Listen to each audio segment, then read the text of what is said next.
Hello and welcome to our massive Internet Mysteries compilation. This is now our third comp, and this one is all about our Internet Mysteries we've covered throughout the years. This video compiles the tail end of 2019 up to the modern day. A slight disclaimer, because some of these videos are over 3 years old, some of the information might not hold up to what we know now. It's more or less just a time capsule of how it was before a bombshell was discovered. Each video will have an original upload date that prefaces it, so you know exactly when it came out. With some of our older videos, we had a final rating slide, which has since been retired, but some of these classics will have it and don't necessarily represent a true debunking of said mystery. Without further ado, here are some of our favorite videos. Enjoy the binge, and we'll see you at the end.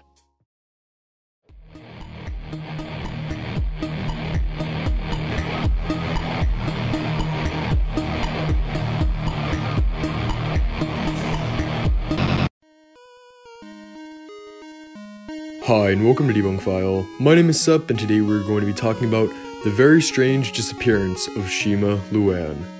Now, before we had our channel here at Debunk File, we, like essentially any other YouTuber, were avid watchers on this platform. I watched all types of channels back in the day, and one of my favorites was Danger Dolan, which is now named Planet Dolan. It is a very versatile channel. Back then they made a variety of countdowns, but now it seems that they have ventured out a bit with their surplus of Reddit stories and videos. One thing that has remained constant though is collaboration. Back at the beginning, Dolan, the person who we now only hear in the intros, was the narrator of the channel. That didn't last long though, as a large team of voice actors came through to speak in a multitude of these videos. This was most likely to break up the monotony of having a list narrated by the exact same person every single video. And some of them even became very popular, like Hellbent.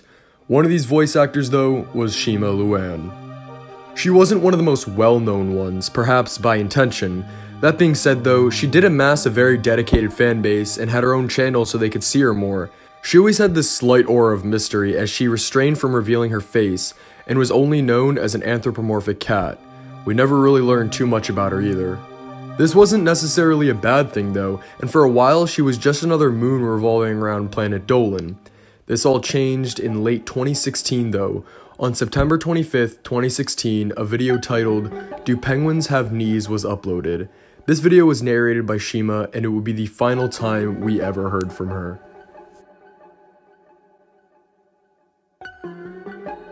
Like we stated earlier, she had a loyal fan base, and naturally, they were incredibly worried for her.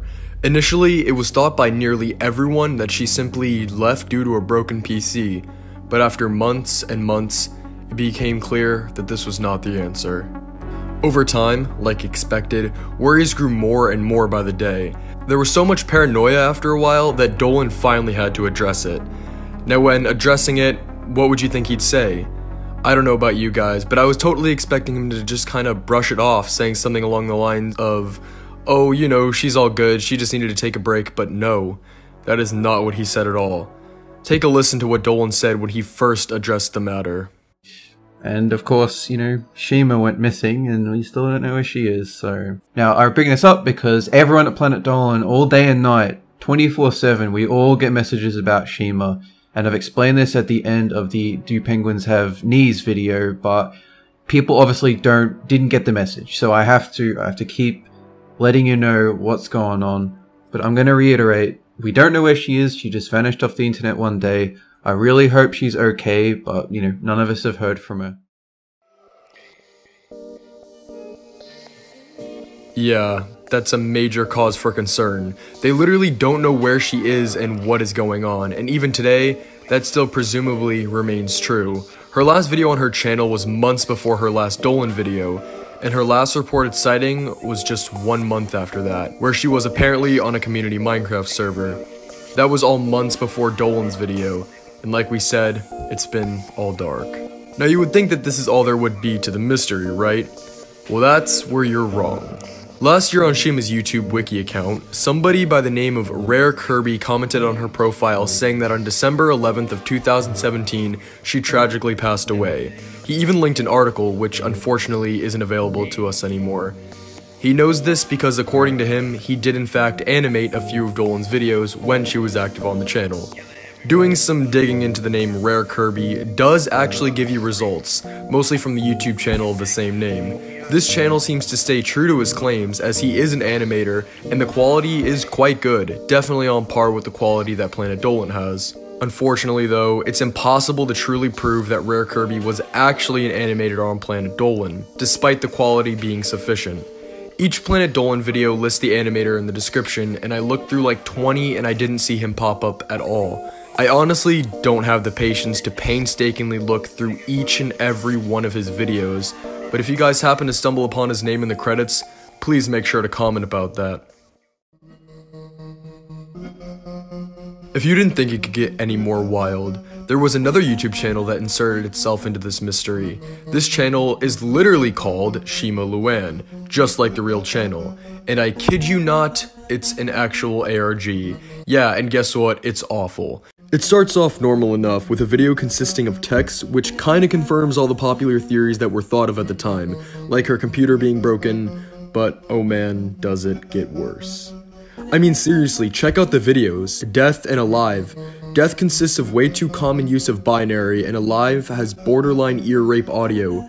This, folks, is just not how to do an ARG. The craziest thing is that a lot of people actually fell for it, and well, I could kinda see someone falling for this first video. If you honestly think Shima would create ear rape styled videos to basically torment your fans, well, then I don't know what you were thinking. The channel also was created on April Fool's Day, so yeah, don't fall for this horrendous ARG. But, let's move on. These were the main huge events that happened, at least to my knowledge. So, like always, it's time to theorize.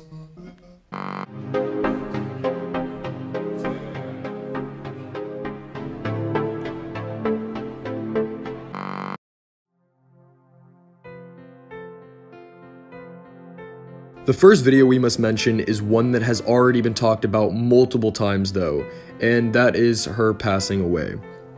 If this theory were to be true, the manner in which she passed away has been widely speculated, with some going as far as saying murder. The problem is that even from the start, this theory to me has been walking on eggshells. It's been the most popular theory in this mystery for years now. But why? The evidence is incredibly shaky to say the least. I mean, let's get over it for a second. We have a person who commented on a YouTube wiki stating that he worked for the channel, which has in no way been proven yet, and the link he provided, which would have been to an obituary, isn't even available. Her real name probably isn't Shima either. But just as an attempt, I searched up the name on an obituary site, and it yielded no results. Again though, Shima probably isn't her real first name. I'm not ready to truly debunk this theory, but the odds are seriously against it big time, as not a single piece of evidence for this claim was plausible at all. So yeah, we can at least be 90% sure that she's alive, but in that case, why did she disappear? And of course, there are multiple answers to this question. Shima is often described as being a relatively shy, introverted individual, and unfortunately for her, her character was drawn in some, well, not so appropriate ways to say the least. This apparently happened extremely often too, and it's been commonly assumed that this was just way too much for her, so she disconnected herself from the internet and left Dolan's crew, as this really upset her. This theory is very feasible, as well, yes, these images are really common, so common in fact, that I actually stumbled upon one, so to me it makes perfect sense that she would take offense to this, where she then unplugged herself from the world. The one other theory I've seen attempting to explain her disappearance is the fact that she was attempting to protect her privacy because someone had found out what she looked like. I found this on a Reddit thread from a few months ago where somebody asked where she went, and basically every single answer on the thread was that.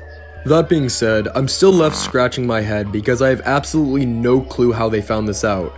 Seriously, I researched for a long time and didn't find any info about her face, or about this person that attempted to expose her at all. But when this many comments are saying the exact same thing, it's tough to not believe that this actually did happen.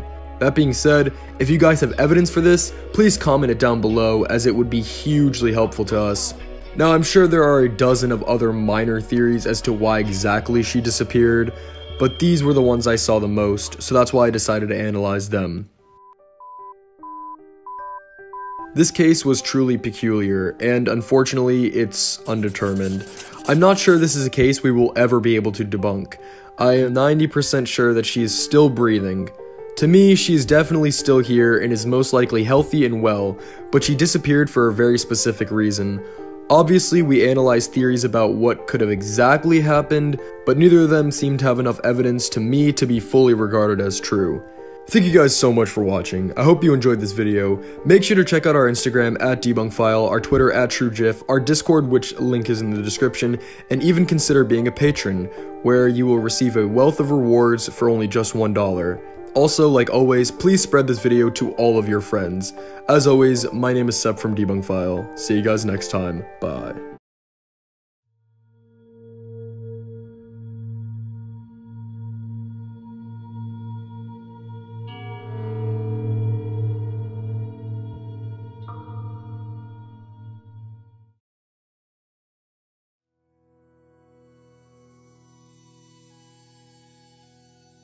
Hi, and welcome to DebunkFile.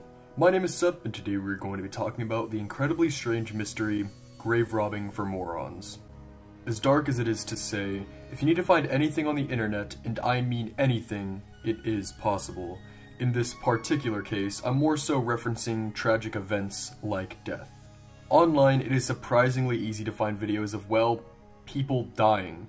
There are entire websites dedicated to things like this, and it's extremely disturbing to say the least, but the internet hasn't always been around, and neither have these videos, at least not for everybody to see. Now to this day, I have no idea why there is such an infatuation with mutilation and death, but one of the first moments of public realization came in the year of 1978.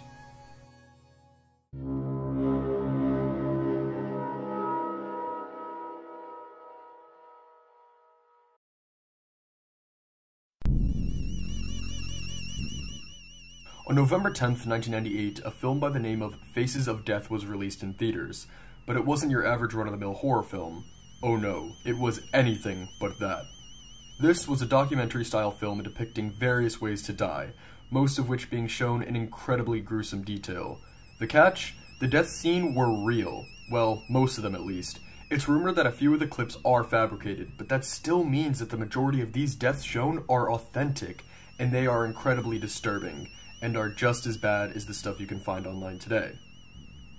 And somehow the movie did great. It made $35 million in the box office despite being banned in multiple countries, and sold like crazy on VHS, spawning sequels and even becoming influential enough to spawn tons of direct-to-video copycats.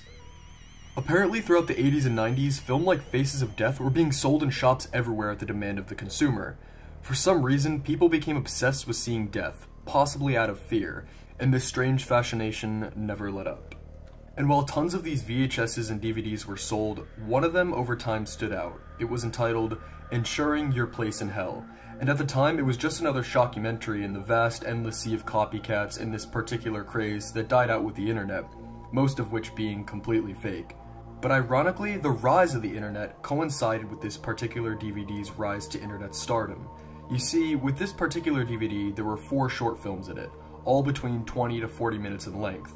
As a side note, I want to mention that I couldn't find exactly what year Ensuring Your Place in Hell was actually released. When researching, almost everyone stated it was a VHS copy, which makes sense as all the videos inside of it are that level of quality, but I was only able to find DVD copies online. Anyways, inside you had Mortuary of the Dead, Cooking with Huck Botko, Exploding Varmints, and last but not least, Grave Robbing for Morons, which somebody uploaded to YouTube in 2014, where it quickly gained an immense amount of attention. The VHS copy is 26 minutes long, and follows this stuttering teenager or young adult whose name is Anthony, and as the title, Grave Robbing for Morons suggests, he's here to teach us how to rob a grave. Throughout the 26-minute tutorial, he mentions that he has only robbed 2 graves, but gives an incredibly detailed analysis of what he is doing. Things such as the various states of decomposition that most people really wouldn't even think of, but then on the other side of the coin, he mentions some really stupid things, like how if somebody were to catch you in the action, you're supposed to knock them out with a shovel so that they just think it's a dream and they wake up. Yeah, that's just ridiculous. The most important piece in the titular video would have to be the ending. This is the moment where he name drops himself, but also the rest of the crew. Like stated earlier, his name is Anthony, the cameraman is Gene O, and there are two other members that he name drops, by the names of Bucci and Taco. It's Anthony and Gino, okay? This is made by us two. We worked hard. Also, Bucci and Taco also helped at the very beginning. Me and Gino first opened it up though. Alright, we opened it up. We broke it open, but the other guys helped out a lot. Right after he finishes with his name dropping, he mentions that someday he will rob Houdini's grave. A grave that actually has since been tampered with and damaged. And to this day, we aren't entirely sure if Houdini is even inside. However, the reason this video gained the popularity it did is because of how genuinely authentic it seems, despite that one ridiculous moment. Most notably, the skull he is holding looks incredibly realistic, but we will get back to that later. Also, if this video were to be fake, these would have to be some incredible actors right here, because to put it blunt, this kid is pretty strange. He has a hardcore stutter and his eyes and overall motions are just odd. If this kid was truly an actor, this would be some incredibly impressive work. To make sure that it's authentic, or you take the dentures and you make sure they're with them, so that way the person knows who this person is. All right, because sometimes you go and you risk your ass looking for somebody, all right, and somebody might be paying some serious money for it. So you have to make sure it's the real thing, okay, and you have to make sure it's the real thing. So But up to this point, we have merely scratched the surface, and now we're going to truly dig deep and find out if grave robbing for morons is actually real or not.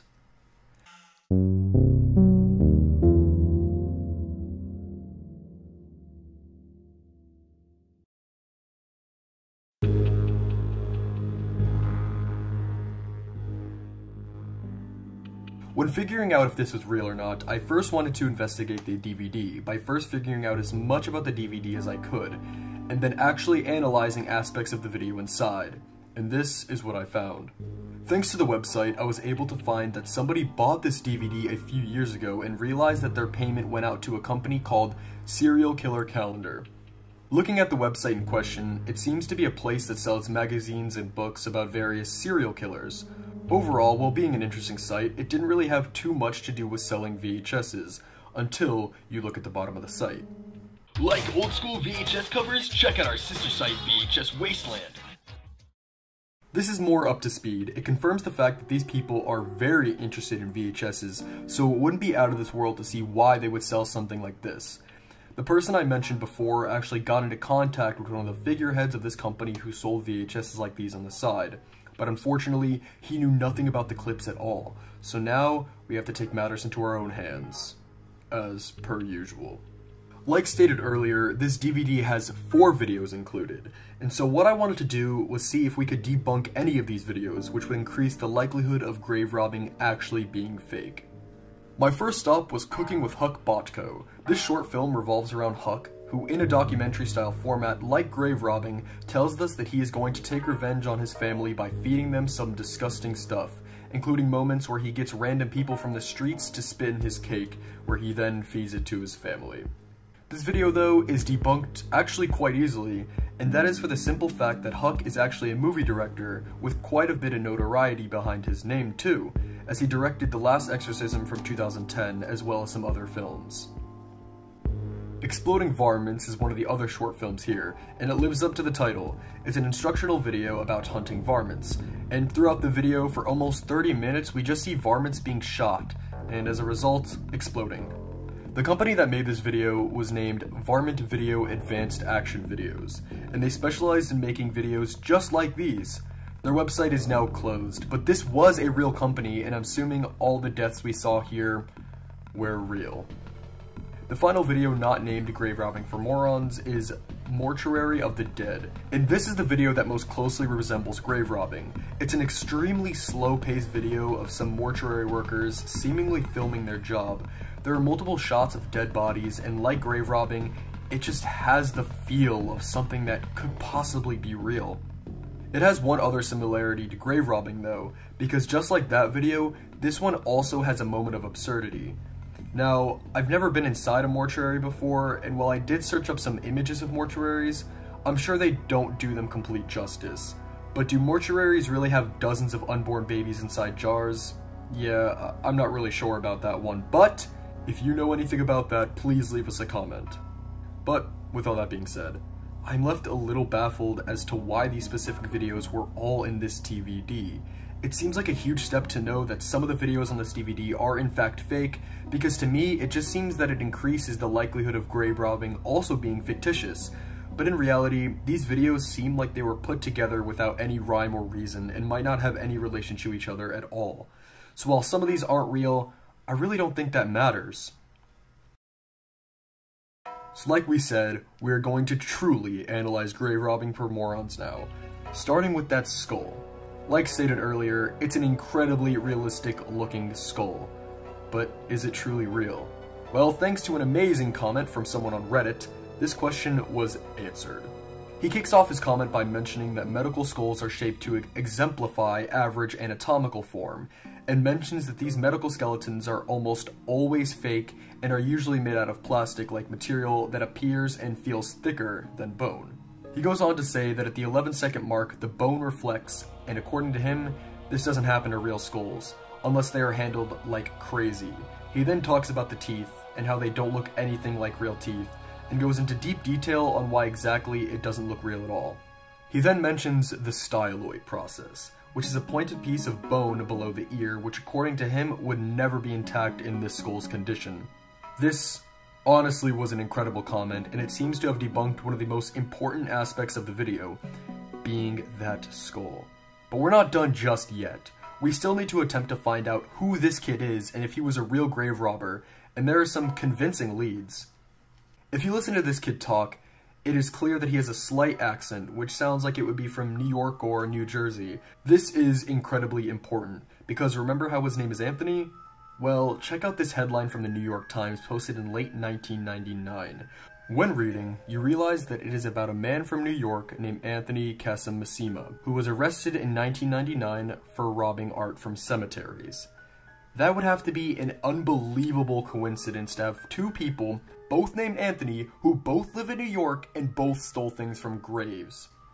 The moment where Anthony reveals his name in the video is of much importance too, as he stutters and seems noticeably close to saying the same last name from the man in the article. Okay, this was made by Anthony, well, as a matter of fact, let's forget the last name. And even despite all that, I still think that this is a coincidence. And this is for a number of reasons. First off, what they did was in no way similar. Yes, they both did scour graveyards, but the Anthony in our video stole the actual skeletons, and the Anthony in this article stole items or art from cemeteries, most notably a window from Salem Fields, which he sold for $60,000. The point is, their definition of grave robbing was completely different. Then, there's the time period. The Anthony that was written about in the New York Times article was arrested in 1999, and at the time he was 40 years old, which seems too old to fit our grave robber. If we could only figure out when grave robbing for morons was actually filmed. But guess what? We do have a rough estimate, thanks to a key object sitting on the desk next to him. That copy of Evil Dead 2. Now we have a starting point. The absolute earliest this could have been possibly filmed was in 1987, since that's when the film came out. Now, Anthony did appear to be a teenager or a very young adult, but sometimes older people do sometimes have baby faces. For this to match up and be the same Anthony from the New York Times article, this footage would have to be from the earliest possible date of 1987, and Anthony would have to be 28 years old here, basically having a huge baby face so that it could match. The likelihood that this recording was from the earliest possible date isn't exactly too high, and neither is Anthony just so happening to have a major baby face. Again, it is possible, but it's pretty unlikely if you ask me. There's also no mention in this article about his stutter or awkwardness, which I feel would have been at least talked about at least once if it were the same person due to how severe it was. With no image of the man anywhere, I just can't believe that it isn't the same guy. There is one other lead as to who Anthony could be, and it belongs to a YouTube commenter who said, "The guy with the grave robberies is from Red Hook, goes by the name of Screws. He's been dead damn near 20 years now. He used to sell bones to some of the hoognins over in Sheepshead's Bay. I'm surprised that no one knew that. Common knowledge by me. It's common knowledge about me. I'm from Ozone Park originally. It was from the local scuttlebutt back in the early 90s when I was a teenager. He ran a chop shop too, back in the day. Bootleg movies, knockoff clothes, you name it. That's how he got the nickname Screws. He used to screw everyone over. From what I heard, they found him over in Whitestone in a dumpster by the bridge with his knees parallel with his ears. He'd been bent backwards in the wrong direction. His head was resting against his ass. No, the location the comment gives, like Red Hook, Ozone Park, and Whitestone, are all locations that are very accurate. But unfortunately, it's just impossible to trust a YouTube comment like this one. But thanks to Anthony's name dropping at the end of the grave digging video, we got an even greater lead.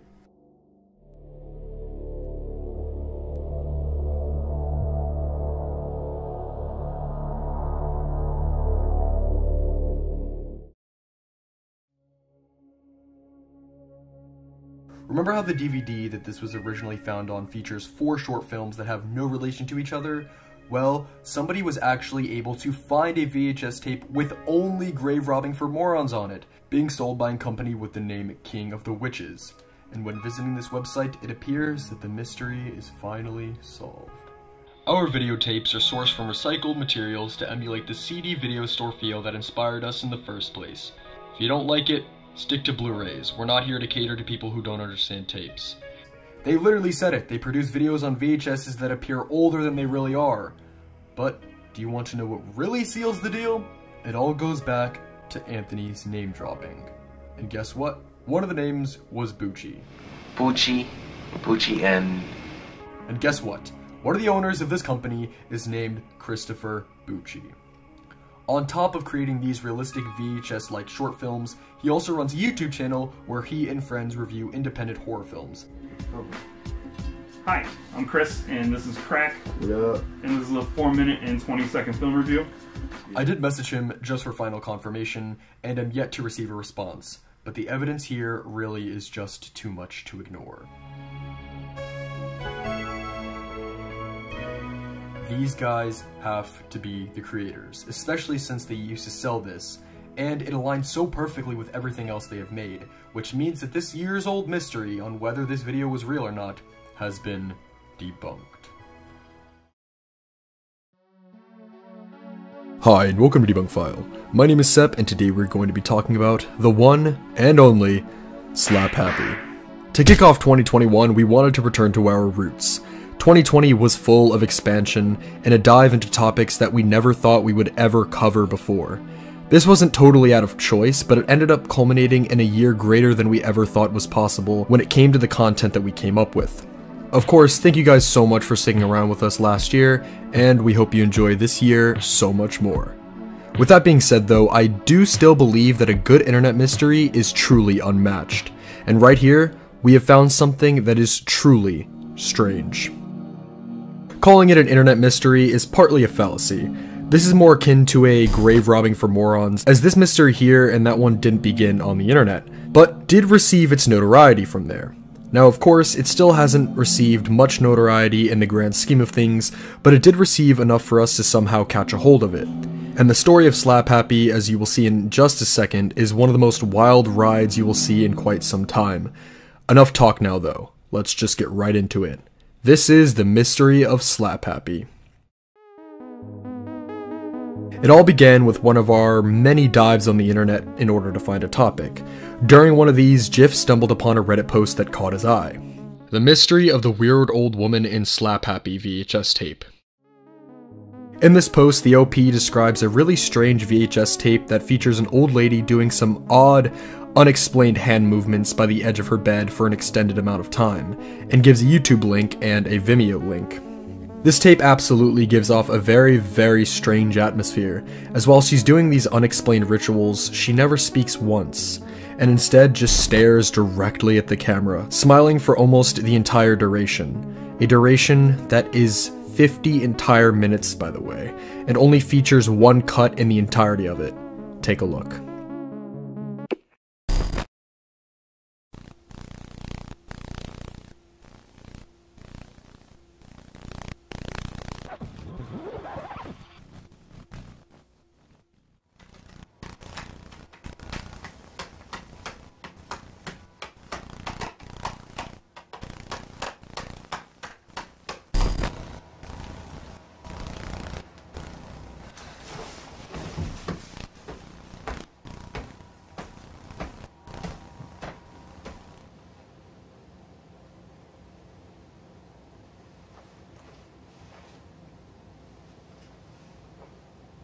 As you can see, this is some extremely off-putting stuff and leaves you with an array of questions. What is this lady doing? Why is it being recorded? Who is it being recorded for? And who is this lady anyways? These are just a few of the questions that might be rolling around in your head right now, and for good reason. Thankfully, we're able to get a slight ounce of information from the uploader of the YouTube and Vimeo video, as of course, he had to have gotten it from somewhere. As it turns out, this guy has a whole blog documenting a bunch of different things, many of which being interviews that he did while working for Vice, along with various videos that he edited. But he also had a fair amount of just weird videos that he would come across and post them there as well. Of course, Slap Happy was one of these, and it also took off more than anything else he ever posted, and this is what he had to say about it. I have this VHS tape labeled Slap Happy that was given to me by a friend who works in the adult film industry. She doesn't remember where it came from. The first hour of the tape is this weird old lady doing some kind of calisthenics routine for seniors around the edge of her bed. It involves a lot of clapping. There is no soundtrack and she does not talk at any point. I'm not sure whether it's actually a workout video or performance art or what, but it is one of the most hypnotic and creepy things I've ever seen. The way he described it as being off-putting and hypnotic is absolutely true. But with this blog post out of the way, the question that now arises is, well, simply, where do we go from here? This post is seemingly the only piece of information on the entire internet that gives us any info about this strange VHS tape, and all we were able to receive was a guy that was also heavily speculating on what the hell he was watching. So that leaves us trapped and in the dust, right? Well, not quite. You see, there was one other Reddit post created a few months ago revolving around this tape, and on here we have a comment from a user named PartyGirl, and she had a ton to say regarding the VHS. She started off her post by mentioning that her friend was actually the videographer for Slap Happy, and gave subsequent information regarding the video that we had never even heard before, including the name of her friend, Vic Vincent. She also stated that the old lady was not doing these acts as some sort of exercise, and that it was rather some kind of weird ritual. How odd. She also stated that these videos were originally about 5 to 6 hours long, and that they were cut down to just be an hour, which only makes this even stranger. The fact that this lady would sit here for up to 6 hours in a row simply smiling at a camera and doing these unknown hand movements. With all of that out of the way, this Reddit post still wasn't exactly enough for us. One, I wanted to prove without a shadow of a doubt that what she was saying was legit. It is impossible to trust someone like this completely on the surface, even if it does look real. So I messaged her in hopes to prove this, and in hopes that I could actually speak to Vic himself. Both of my wishes were granted. She described herself as merely being a recipient of the wackiness of Slap Happy, and gave me Vic's Facebook.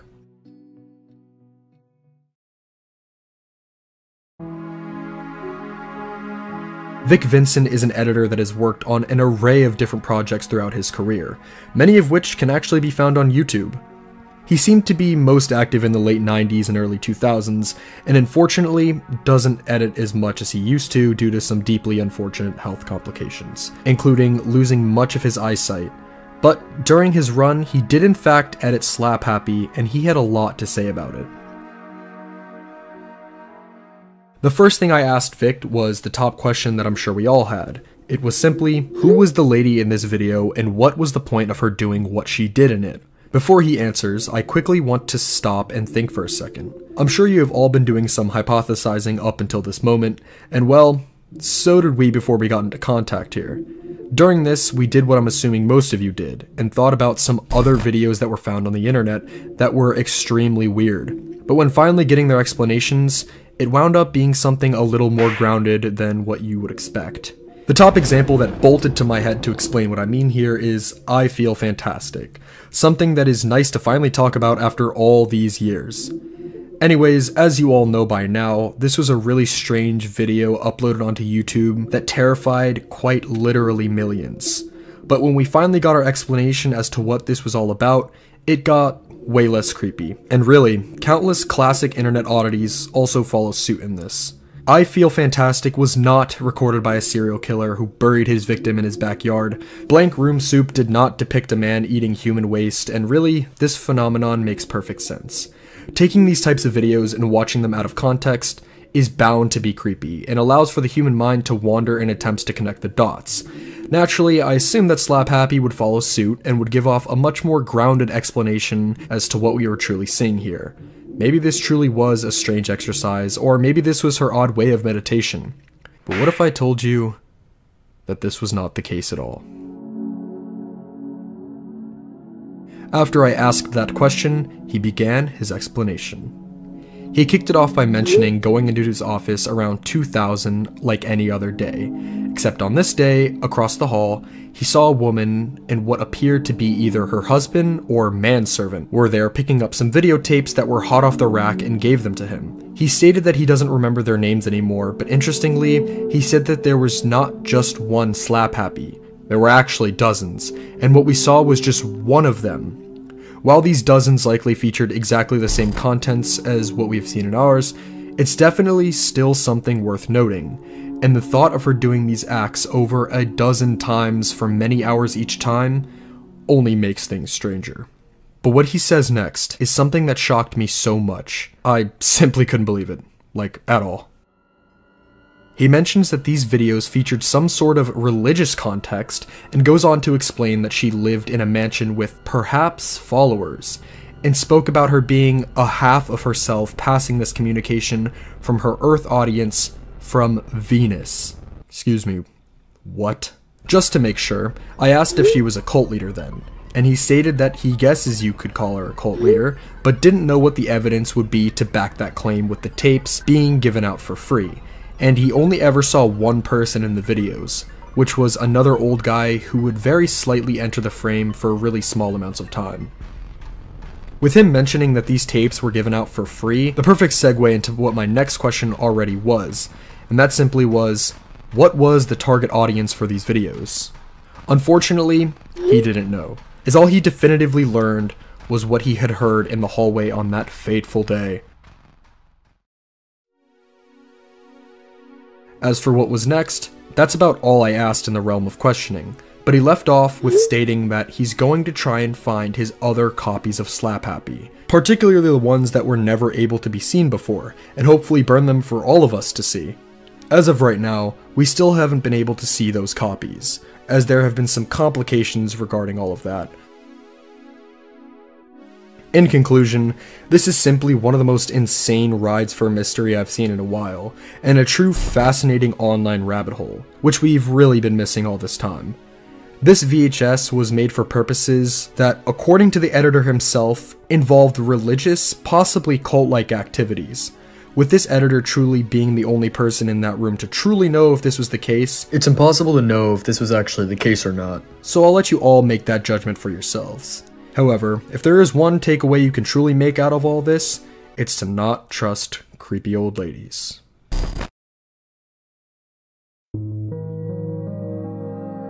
Hi, and welcome to Debunk File. My name is Sep, and today we are delving down the insane rabbit hole of ImSeeingGnomes. On the internet, the concept of seeing things, whether that be the paranormal or cryptids, has always been a pretty infamous subject. Really, these types of things go back way before the internet too. You have Bigfoot, skin crawlers, skin walkers, the Mothman, and thousands if not hundreds of thousands more. Whether or not you believe in these stories is entirely up to the individual, but tonight we have found a channel deep in the far reaches of YouTube, documenting his case of seeing some very specific creatures. What creatures, you ask? Gnomes. Yes, you heard me right. Gnomes. Beginning way back in 2010, we have found a fascinating channel that has gone pretty much undiscovered for an entire decade. The name of the channel pretty much says it all too. It's a man who is documenting his encounters of seeing gnomes on his property. While there is a chance that this is an ARG, I'm not entirely sure this is what we're dealing with here. ARGs were a thing in 2010, but they weren't even close to the massive internet phenomenon that they are today. We'll get back to this possibility later, but there's also a very solid chance that this is something more. In his About section, he describes items being misplaced, tampered with, and actually seeing biped-like entities near the woods that do not match the description of any known animals in his region. On the channel itself, there are only 8 videos in total, and with most of them being pretty short, we're just gonna go through them all.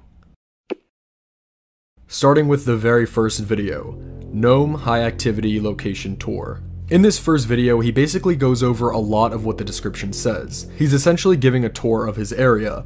He describes where these things like hiding and what their behavior is like. I have seen what appear to be biped-like entities going under the lattice, and you can see there that there is a gap in the wood. It's definitely not a squirrel, it's not a bird. I know the animals around here. I've spent a lot of time in the woods, and whatever these are, they are not just the typical yard animal. The following video gets into some of the actual activity, although with only photos.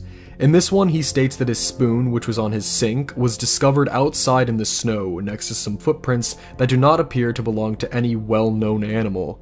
He shows that these footprints truly were everywhere, and ends the video by showing a side-by-side of his own footprints compared to these mysterious ones. This is among one of the most interesting videos, and is definitely one we will get back to later.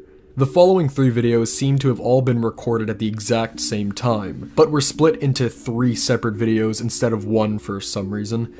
In it, our poster claims to have just heard a noise from a gnome, where he quickly got up and tried to record some more. In the first video, nothing was heard. Then he begins the second video by saying that he heard a whistling sound a few seconds ago, and when listening to this video, nothing is heard here either, and the same also reigns true for the third video. After this, we have what is the single longest video on the channel, and it surrounds these ground tunnels that he mentioned them making in the very first video. What you're looking at here is another one. This one's a bit wider at the entrance, and I'm going to get a little closer here. Now, if I look carefully at this tunnel, I can see, just from looking at it, that it appears like something has carved away the insides, and you can see where the mud and dirt has been scraped away. After that, the video entitled Bed of Pine Thicket doesn't seem to be of much importance, as it kinda just does what the previous video did, as it shows a specific area in the forest once again. But then we at last reach the final video, and man did this channel leave on an interesting note. As you can see, this final video has the title of Gnome Chatter Captured on Audio. In his description, he mentions the sound contained in the video as being the exact same one he heard that one night, where he made those 3 videos attempting to catch a noise again. He also stated that he only caught this audio here as a result of him leaving his digital camera running near his window at night. Now, the audio in this video is extremely quiet, but when turning the volume way up, you are in fact able to hear some very slight whispers. Take a listen.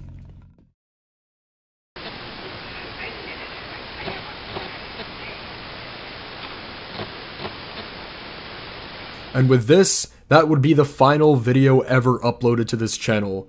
However, there was a blog that continued on. When reading the blog, you'll see that it lasts all the way up until May of 2010, which gives us a few months of content to sift through as the YouTube channel uploads ceased at the end of March of that year.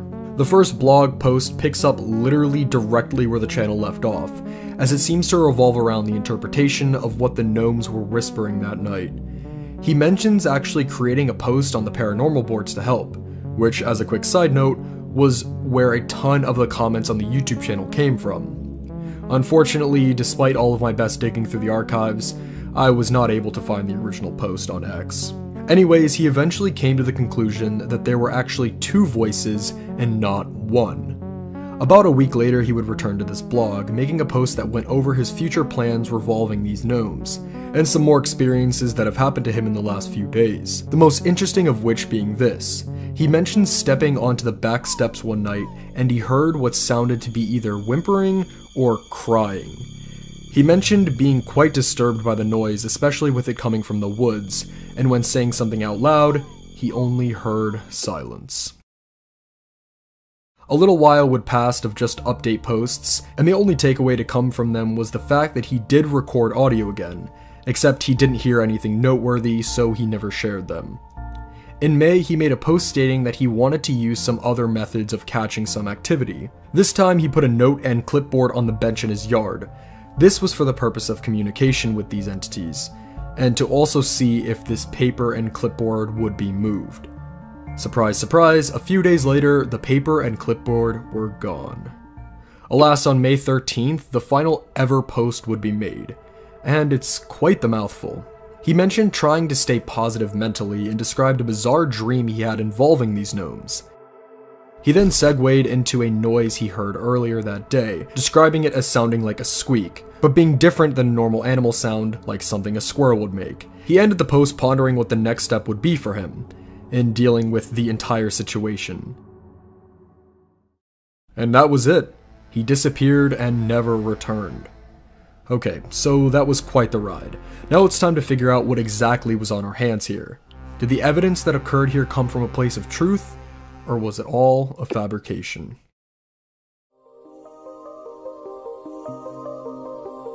If the documentation here truly wasn't fake, I obviously wouldn't be assuming that this man here was being haunted by gnomes. I'd rather be pondering the possible psychology behind this all.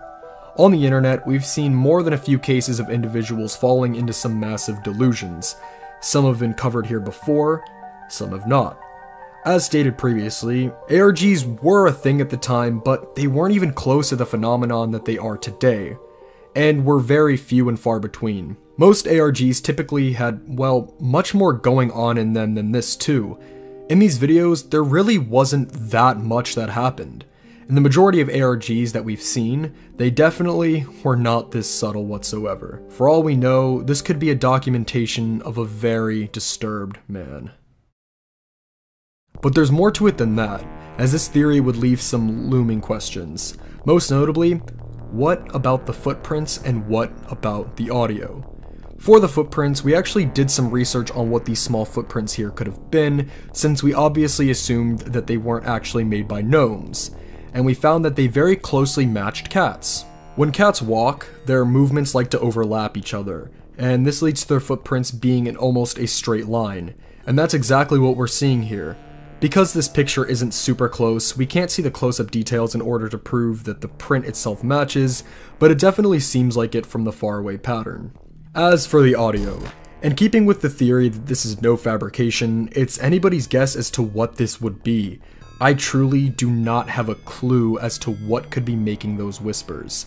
As for things like the clipboard and paper missing, it could be explained by maybe heavy winds blowing them away if we're keeping consistent with this being real. But with all that said, now let's go over the possibility that this might be an ARG. How likely would that be? I'd say there's a pretty solid chance. We did mention before that ARGs were not a widespread internet phenomenon like they are today, but at the same time, they didn't not exist either.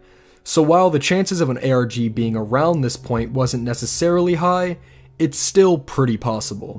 One of the other reasons I thought that this might be more than just an ARG had to do with the aforementioned subtlety, as once again, not too much happens in these videos. But hey, maybe this guy was just a really good storyteller.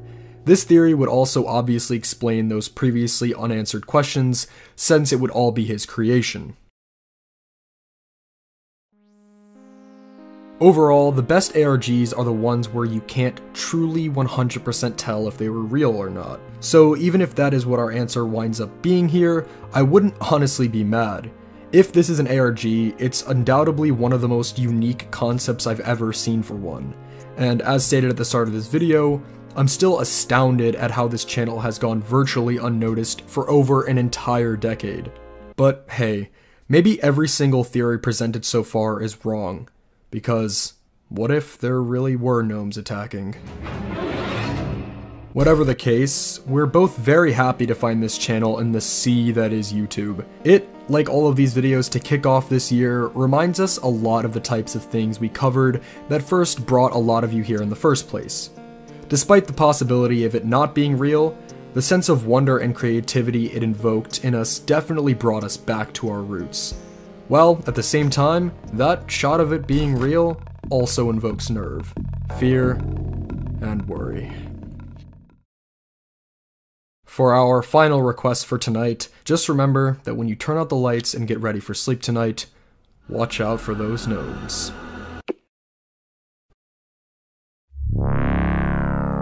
Hi, and welcome to Debunk File. My name is Sep, and today we're going to be talking about the mystery behind the one and only FlightReacts. Now on Debunk File, we've covered our fair share of mysteries revolving YouTubers, but surely none of them are as intense as this. In case you didn't know, FlightReacts is, well, a reaction channel, mostly. The majority of his videos will be reacting to either NBA games from the previous day, highlights from the season, or the occasional reaction into something that isn't even NBA related, but you'll catch him doing some other things too. He does a lot of basketball 1v1s, occasionally plays Madden, and occasionally plays 2K among some other things.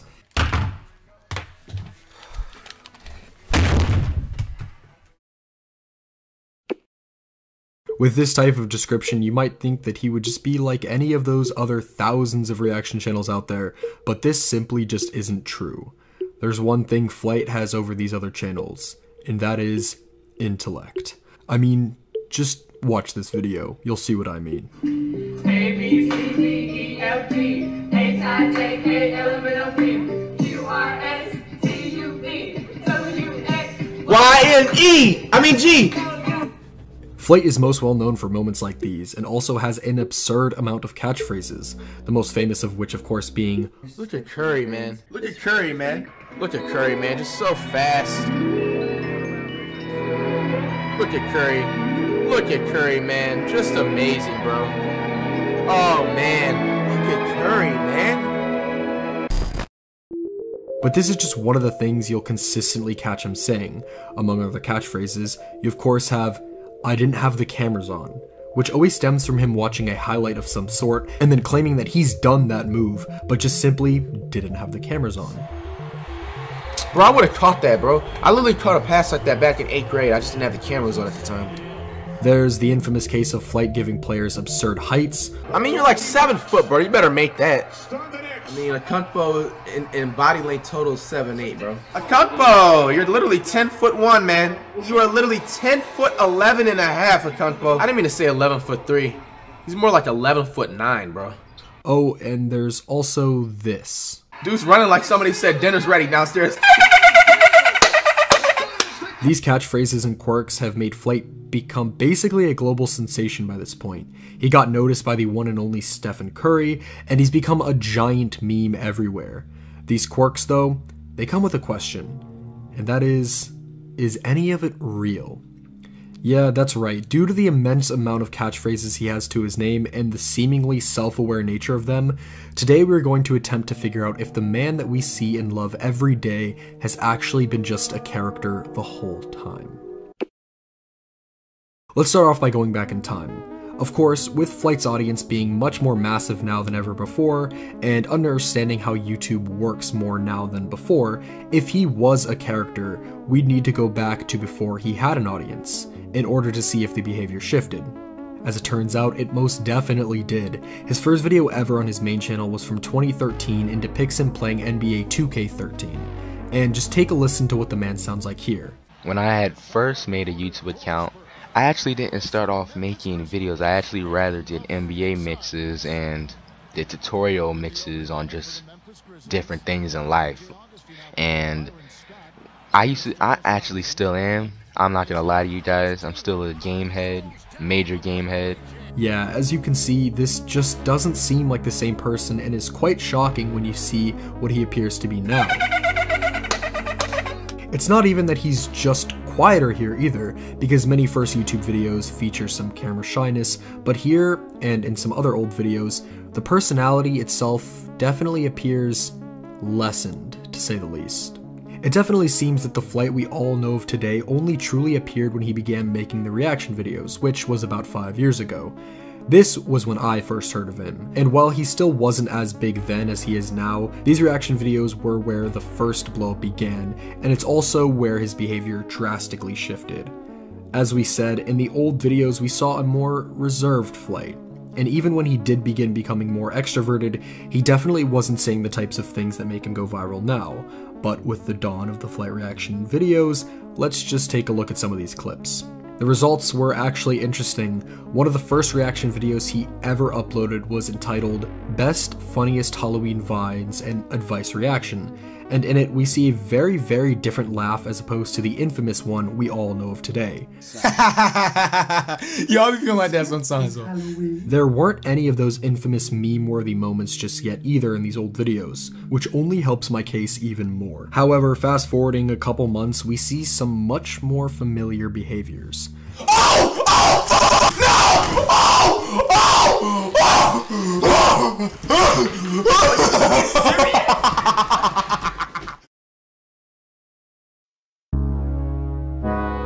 With that being said though, sometimes it's so hard to believe that he's a character, particularly because he's just so consistently himself. He uploads more than one video a day, every single day, and it's hard to find any instances of him breaking character. This even extends to pick-up basketball games. He's just always himself. However, there's a few small instances of this character seemingly breaking. Oh, nice pass. I did literally that type of pass in a tournament back in 7th grade, bro. I just didn't have the cameras on, man. Bro, I promise you I literally did that pass. I don't just be saying this for my health, man. He needs a shooting coach this offseason. His form is just too ugly for somebody that's tall. That's because I was tired and I was extended shot. You gotta have a better... As you can see, they mostly come in the form of some very small laughs, but it's nonetheless convincing. Again though, even moving past all that, the fact that those moments of catchphrases come just so often, to me just shows a level of self-awareness that I think makes it too likely that this just has to be a character. But maybe that's just us. At the end of the day, the only person who truly knows with absolute certainty the answer here is Flight himself.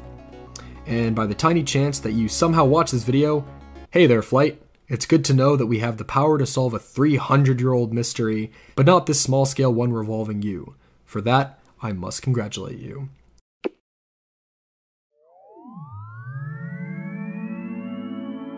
Hi and welcome to Debunk File. My name is Sep and today we're going to solve the mystery of the first meme. In our day-to-day lives, I think I speak for many when I say that dumb memes really are something we spend way too much time looking at. In the modern era of the internet, they're the most common and widespread sources of comedy, and by this point, all of us that have seen the internet know what one is. In fact, memes have been such a part of us that the very first video we ever created had to do with figuring out multiple things behind a certain yellow creature. It's the freak phone, and here's the party freak, Freddy Freaker.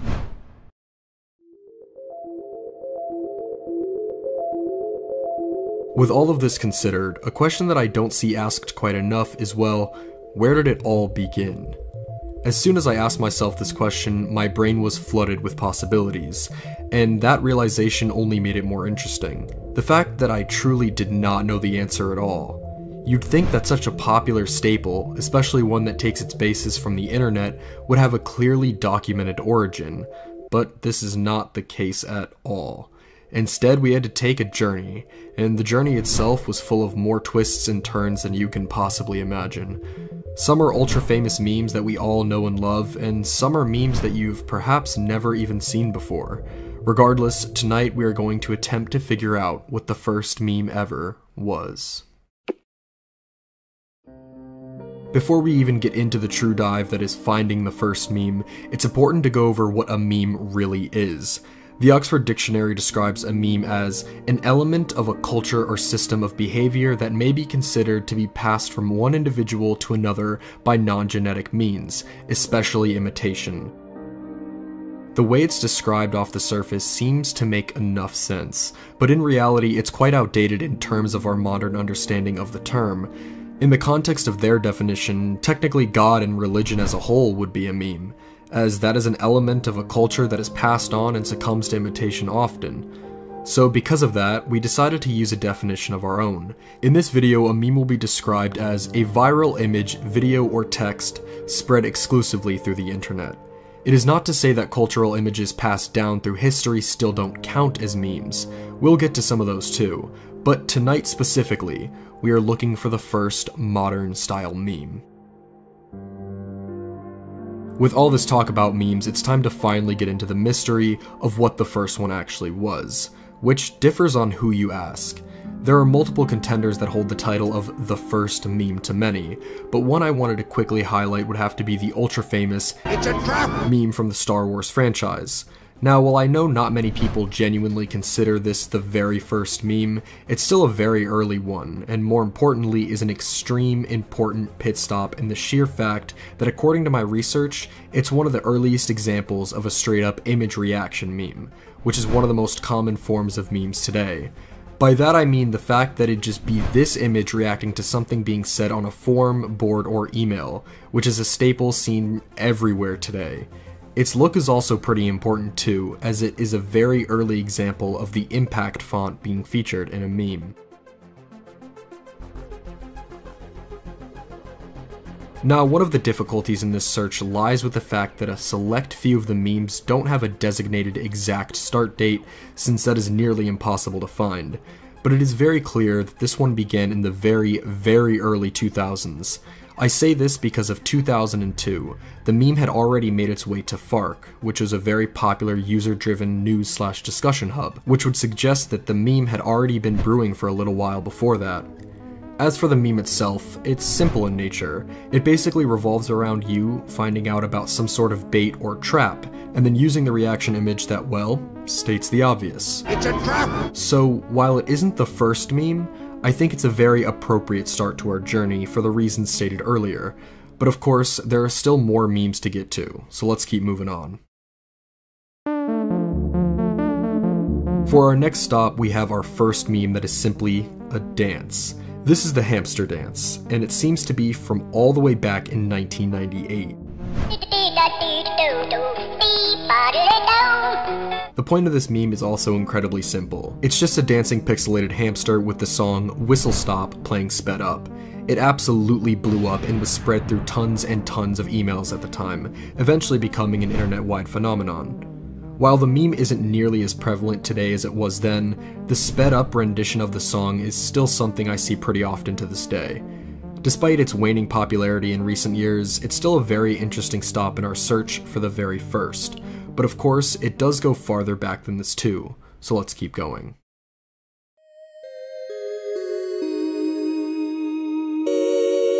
Now, with these next two memes, it's kinda difficult to truly decide which one came first due to a specific complication, so we're gonna talk about them both at the same time. The first meme to be discussed here is the CGI baby, and among internet discussions, I actually see this one being considered the very first meme quite often. That's right, another meme that involves something dancing.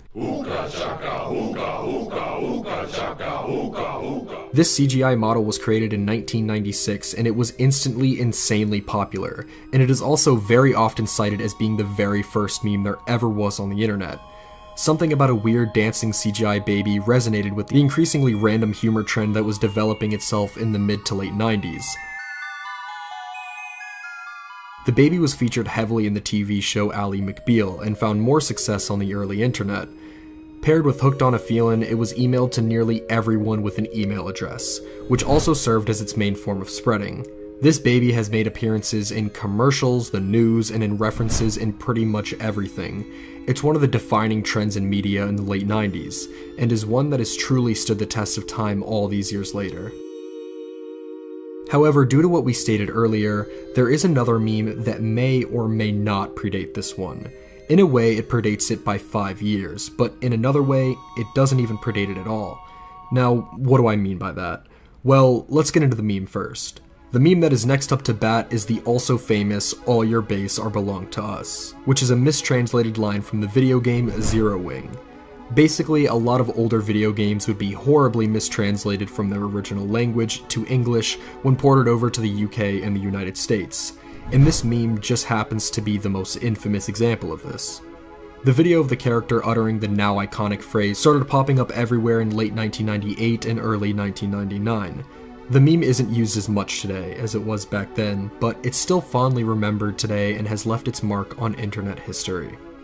Due to the two dates stated here, it's hard to determine whether or not this meme is actually older than the CGI baby. Yes, technically All Your Base or Belong to Us existed before the video of the dancing baby, but the actual act of making fun of the severely broken English didn't start until about 7 years after Zero Wing's release. So really, it truly all depends on what the individual thinks. Does the content being around longer mean that it's first, or is the impact what's really important?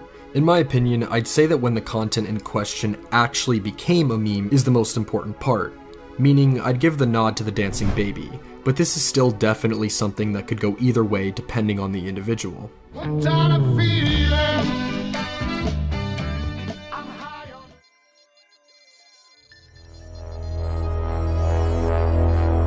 While the two before are a matter of decision, believe it or not, there are still memes that predate them both, despite their common titles as being some of the first.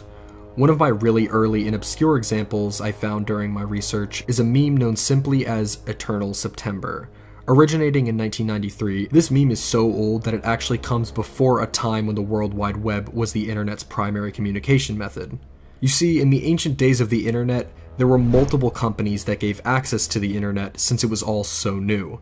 Today, we of course all use the World Wide Web, but it wasn't always like that. There were competitors. One of these competitors was known as Usenet, and in late 1993 it was surging in popularity. Due to the previously community-like feel of Usenet, somebody by the name of Dave Fisher stated that September 1993 will go down in net history as the September that never ended, clearly showing his not-so-positive opinions at the continued growth of Usenet. This term of Eternal September absolutely exploded after it was said, and soon enough nearly everybody was saying it, whether to be funny or in actual seriousness. Of course, Usenet would eventually fade out in favor of the World Wide Web, which expanded internet popularity to levels never even considered possible before. And as a result, it truly does look like the Eternal September never ended.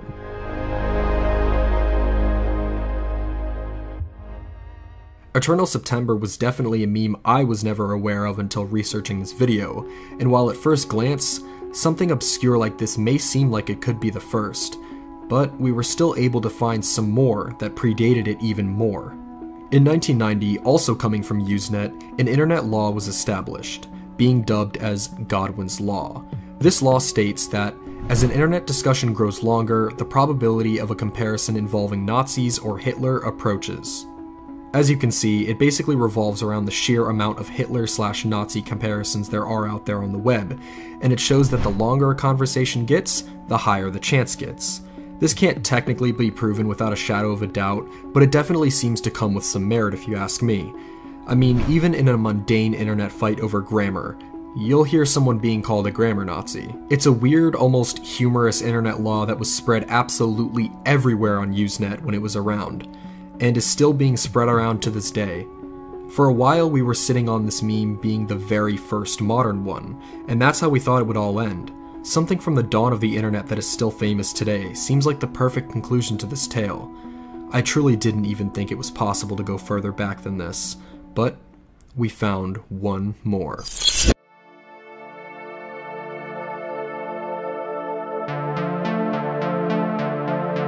Our journey ends at LeetSpeak, a meme so old it predates the World Wide Web entirely. This meme first began on bulletin board systems, or BBS for short. These in a nutshell were a pretty primitive form of the internet, and it still involved a lot of things that we do today, such as reading news, uploading and downloading data, and messaging users in public message boards. Of course, some BBSs focused on illegal activities, and combined with the desire to speak for users deemed as elite to speak to each other, LeetSpeak came into play. Basically, LeetSpeak is a form of cipher that replaces certain words with numbers. While this sounds complex, and some forms of LeetSpeak were complex, lots of them were also incredibly simple, and are so famous you see them every single day without even realizing it. Back in the 1980s when it began, it was usually used to talk about the topics that were not allowed on boards. An example of this would be spelling prawn instead of using, well, you know. Of course, not every single usage of leet speak was that simple, and there were legitimately complex forms of it that could not be deciphered so easily. But what started as a legitimate way of working around the internet eventually began to devolve, or evolve depending on how you look at it. What happened in the 1980s already qualified as a meme, since certain phrases were spread absolutely everywhere to take advantage of the rules online, but it eventually got into the hands of gamers, and became used as jokes everywhere, in ways that I'm guaranteeing you have seen before. The ultra-famous phrase of noob is an example of leet speak, and with the story complete, at least for now, it appears we have found the very first modern meme.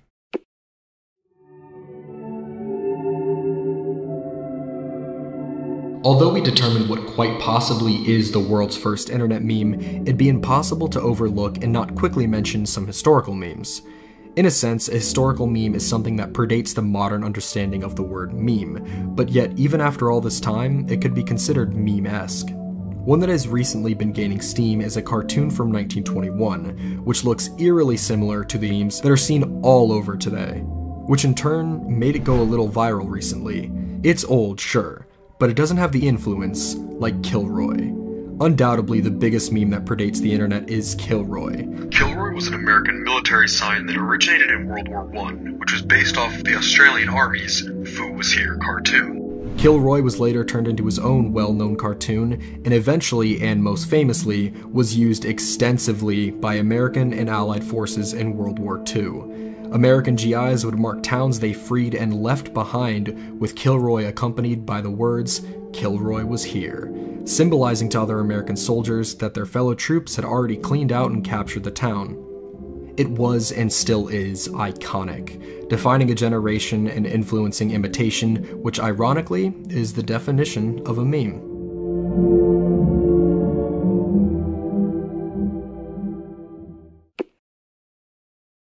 So at the end of the day, a meme is really up for interpretation. Tonight we took a truly fascinating journey that wound up taking us through not just the evolution of memes, but really the evolution of the internet as a whole. We saw different types of memes, we saw obscure memes, and we saw memes that are still relevant all these years later. Beyond the internet, if Kilroy is the first, then memes have been going strong for over 100 years. If he isn't the first in a historical sense, which I'm willing to bet is doubtful, then who knows how long memes have really been going on.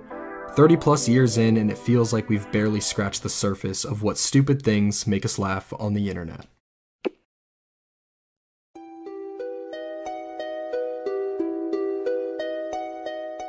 Hi, and welcome to Debunk File. My name is Sep, and today we're going to be taking a look at the tragic tale behind the website Poorlyplannedcomics. It's been a while since we've done an internet video, if you don't count our separate 4chan deep dive series, but in just about every single one of them ever, the topic in question would either reside on Reddit or YouTube, but not today. Really, it makes sense. On Reddit and YouTube, it's much more possible to actually find things. While it's still quite difficult, it can be done. These platforms are used so often that things that were previously unearthed can still be found, whether that's by accident or some other reason. And this has led to many interesting things over the years, but the actual web is a little different. How exactly do you unearth a website when you don't even know it exists? This in particular has always fascinated me, because when you think about it, there are surely so many oddities on the actual web that we may simply never know about. Tonight though, we did find something deep in the far reaches of the internet. This site is known as Poorlyplannedcomics, and this rabbit hole culminated in one of the most tragic tales I have ever encountered online.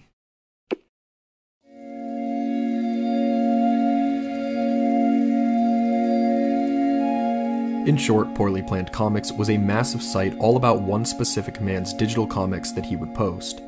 These days, the site is offline too, and we'll get to why that is, but luckily there were a lot of saves on the Internet Archive, and there's even an archive site of the comics right on Google. I'm not sure if they followed a specific schedule or anything, but in the span of over half a decade, new additions to these comics would be posted. They definitely had style, to say the least. The comics were, as the title suggested, pretty primitive in their art style, but they most certainly made up for that in just how out of the box they were. In looking at these, it seems that the number one characteristic that almost every edition shared was that they broke the fourth wall so many times. You almost couldn't even understand what was going on by the end of them, and as we'll see later, this was definitely intentional. The very first comic on the site was simply titled Poorly Planned Comics, and is a pretty fitting intro to what I'm talking about. It is way more tame than the majority of the other comics on this site, but it does still showcase the fourth wall breaking that will begin really taking over soon.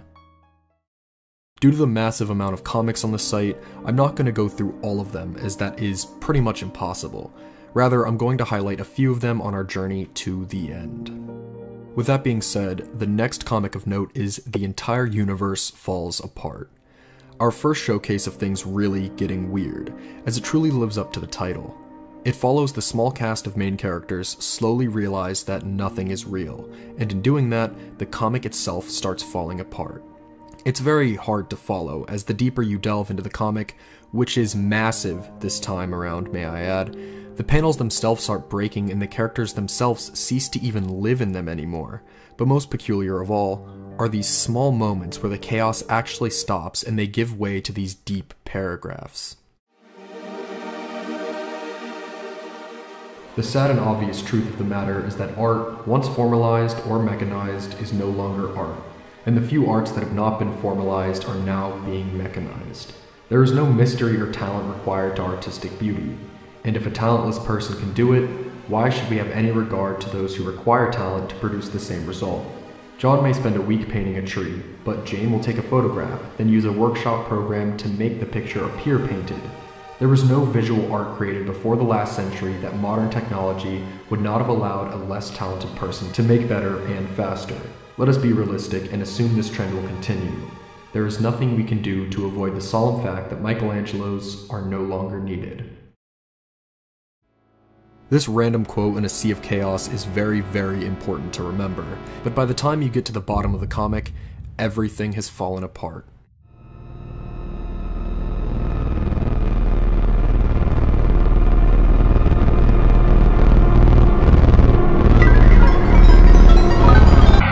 As the comics continue, they would genuinely get more surreal as they go on, whether that be more cases of the comics falling apart in front of your eyes, or additions all revolving around morality and your place in the universe. It was clear that despite the fourth wall breaking, borderline dark humor many of these editions shared, these moments in Exception were providing a look into the creator's psyche, and they seemed to be getting a little more common as they went on.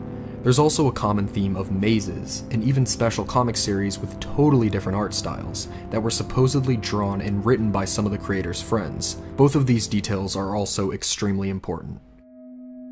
As we get close to the very end, even the titles themselves start losing their minds.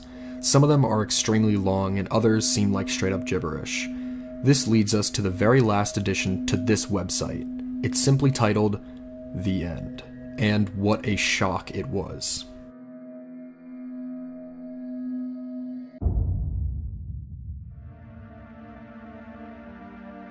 If you were reading this, I am dead.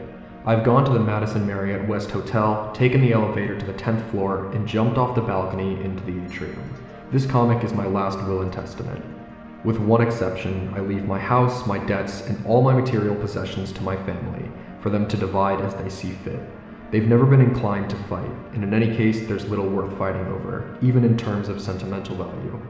I release all my intellectual property and all other data I have legal access and reproduction rights to, whether stored on my computer or other electronic devices, or storage media, or in cloud-based online systems, including my complete financial and medical history and all personal correspondence into the public domain. To Lemmer, I leave my online identities, Google accounts, domain names, and associated web spaces and FTP access to them. I leave the black Stetson to Jude Watkins. P.S. If you want to know why I killed myself, the story is here. It's long though.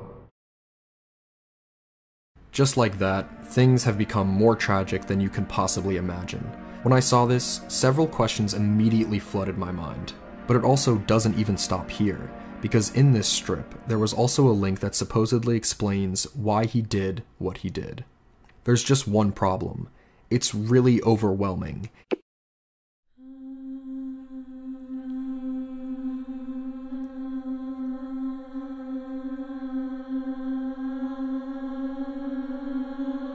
It's thousands and thousands of emails of a bunch of different people put together, with many messages that don't seem to make too much sense, also involving a bunch of random images from various forms of media. This truly has gotten strange, hasn't it? But let's backtrack for a second. In order to make more sense of everything that's going on here, let's go to where I first found out about this entire oddity to begin with. It was actually on an Ask Reddit thread, where the person in question said this: Poorlyplannedcomics.com. Might not be the creepiest, but I can handle a lot of disturbing things. This one got to me. A childhood friend of my husband's. This guy was insanely brilliant, literally. Husband lost touch over the years. These were his comics. The very last one was his suicide note. They had the memorial at his condo. He had blocked out all the windows and wrote in Sharpie all over the walls. It was his breakdown, trying to find the meaning before he took his life. One of the most heartbreaking things I've ever seen. Because I had to use archives for all of this, I wasn't able to find a lot of things revolving this entire rabbit hole because they weren't too readily available. But a few things were mentioned in these comment sections that were very disturbing and interest-piquing, and it even caused a very small subreddit at the time to be created in order to try and figure out everything that is going on. Thanks to all of that, I found out that this rabbit hole gets so much deeper. The person behind these comics is commonly known as Jack Masters, but also he went by Flimsy Parkins, Simon Sane, Ryder Rips, and much more. And there was also a name everywhere that he always mentioned, known as Susie. And who that Susie is has puzzled people for a very long time. Through all these names, different creative works were made through all of them, and these comics were just one of many. These other creations included other forms of creative writing and even games, almost all of which having to do with mazes and labyrinths. As far as I've seen, the farthest major trace we can make of him on the internet is through the ZZT community. For those who don't know, ZZT was a video game from 1991 on DOS, where you were basically able to create games, and using the name Flimsy Parkins, that's exactly what he did. He was very active in this community during some relatively early stages on the internet, and wound up making some friends, and some of them would stick around for quite a while. Many of them were also into similar forms of arts as he was, and many of them stayed around with him right up until the end. They actually formed this group called Synod, and one of the surviving links gives a brief description of who these friends were. Most notably, though, was his site Castle ZZT. Contrary to what you'd expect from this title, its main focus wasn't actually on his ZZT games. This site is really weird because its main gimmick essentially was that it would change up all the time. But in its heyday, it seemed to be mostly about comics too. As time went on though, this site would seem to start falling apart. It's also much older than even Poorly Planned Comics, as the first archive from it came all the way back in 2001. Creepiest of all though, is the content under the name Simon Sane. The main thing attributed to this name is actually a YouTube channel he had. There aren't many videos, but the videos that there are very unsettling. Well, wait, the seventh letter is, depending on how you count, either a space or P normally. So do we take the space from this or the P? Well, since the word is written over the word here, but then this word doesn't have it and instead it's written over there, I say take this P, but it counts as a P and a space depending on your interpretation of whether you're looking at the pink or of the metallic. Well, it's pretty clever. Yes, so we circumvented that problem. I don't know, we circumvented it so much as kicked it down the road. Yes. Deep into the many different corners of the web, the massive explanation thread he made starts making more sense. Going on to the emails, the majority of the seemingly random names on the emails are these other names he used that we went over earlier. Jack Masters, Simon Sane, and some of the names of those friends that we went over earlier. There's also the name Susie, once again, the most mysterious name of all.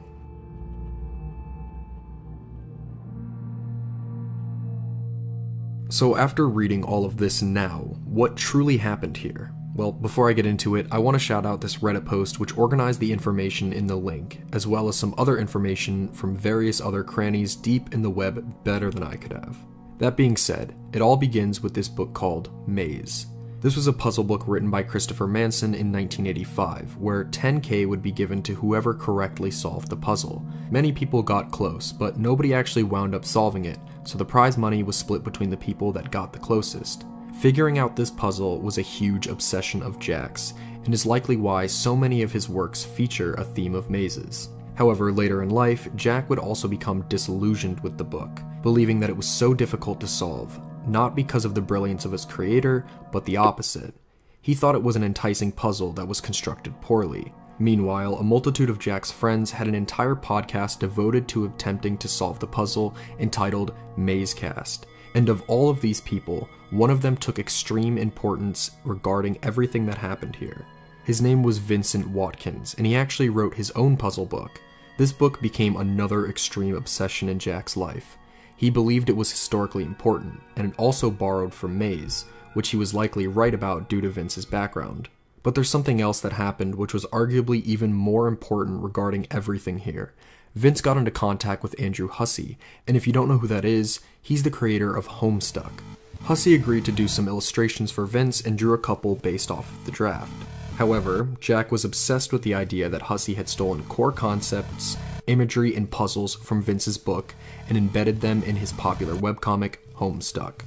On 4chan specifically, he went on some major tangents about his theories, then posted the links to the unreleased Ito Fusakon illustrations from Hussie.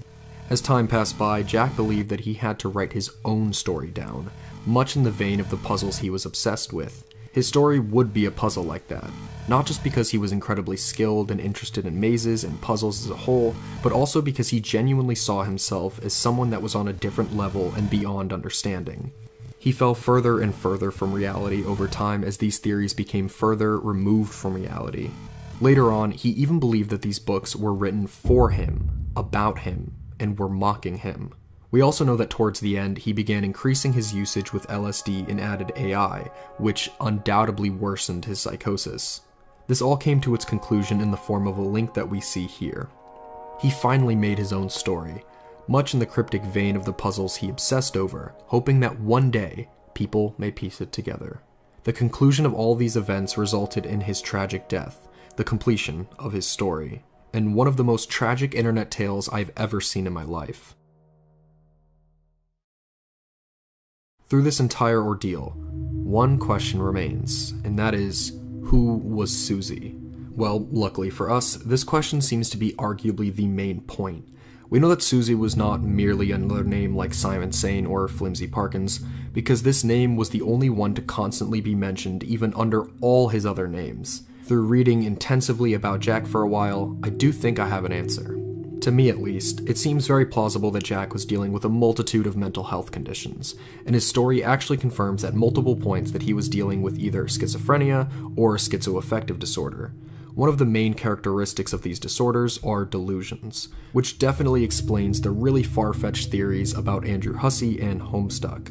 Through his mentions of Susie, he states how she always listens, but then even refers to one of his LSD videos that we watched where he stated that there was a back and forth with him and Susie. This was that same video where he was essentially talking to himself for 3 hours. So it seems that Susie was possibly a split personality of Jack's, and he even mentions the writing she put on his walls and her violent thinking.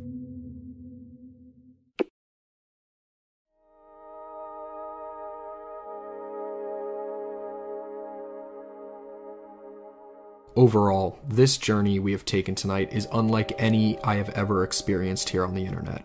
It truly reached onto all the corners of the web, and truly felt like a maze at points.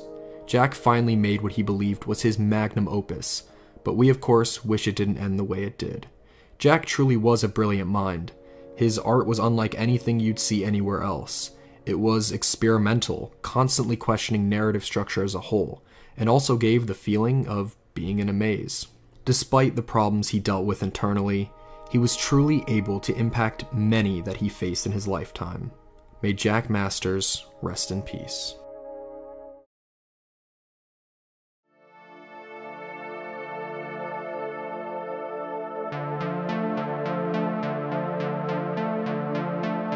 For years, we've been itching for that next web series to come around and really give us a surprise.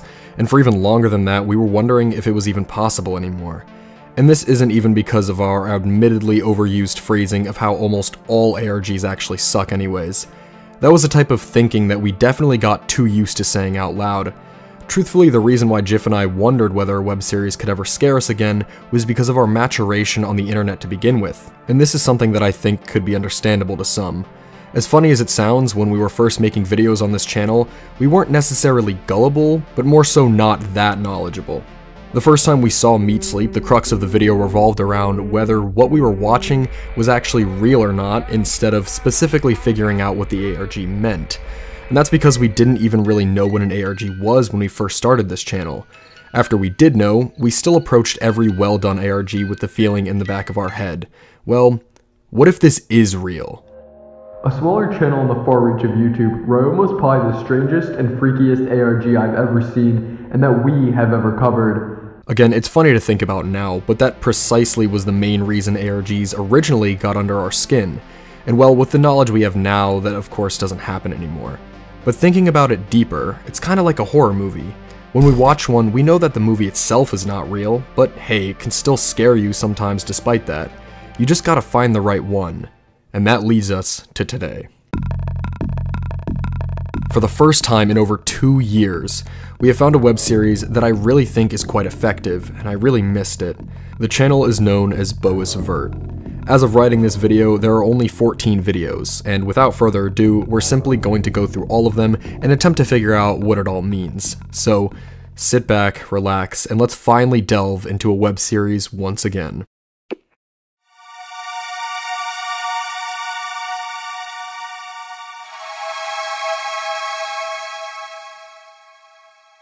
The first video is simply titled Take Care, and it does a very good job at introducing us to the style in which these videos will be in.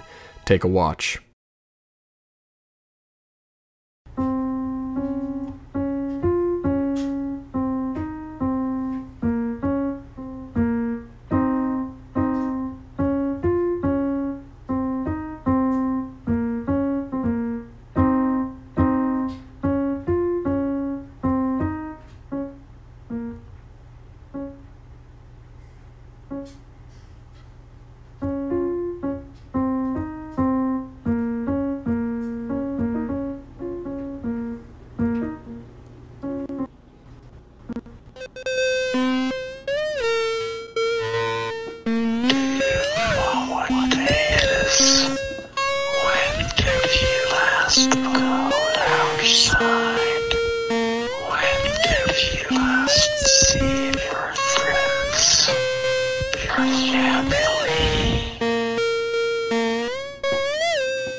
As you can see, it follows a specific character really trying to live without thinking about his terrifying neighbor downstairs. And at the end we are finally introduced to this neighbor, and well, it definitely doesn't disappoint. The startling random change in art style almost reminds me of something out of Courage the Cowardly Dog. However, even beyond that, there's definitely a question to ask already with this first video, and that is simply, what was the entity saying? It was a very quiet whisper that is hard to make out, but it has since been revealed through listening to it closely.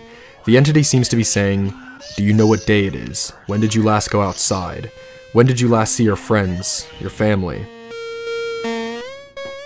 With these lines, we can already make out some very definite themes, but let's watch a few more of the videos before we really start talking about them. The second video on the channel is titled, Tenant Demo for a Game Which Will Never Exist. It begins with a hand holding up a supposed lost NES game, and then the rest of the video is simply playing it.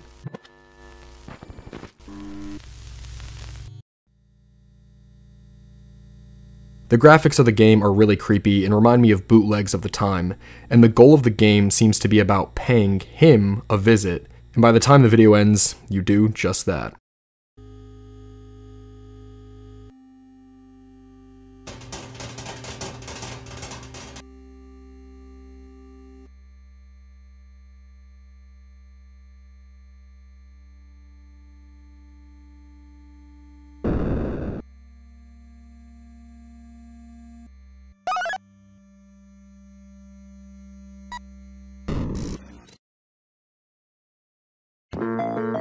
The third video, entitled In the Walls, takes on a first-person perspective in what seems like a fight, and by the video's end, it's apparent that this fight did not go well.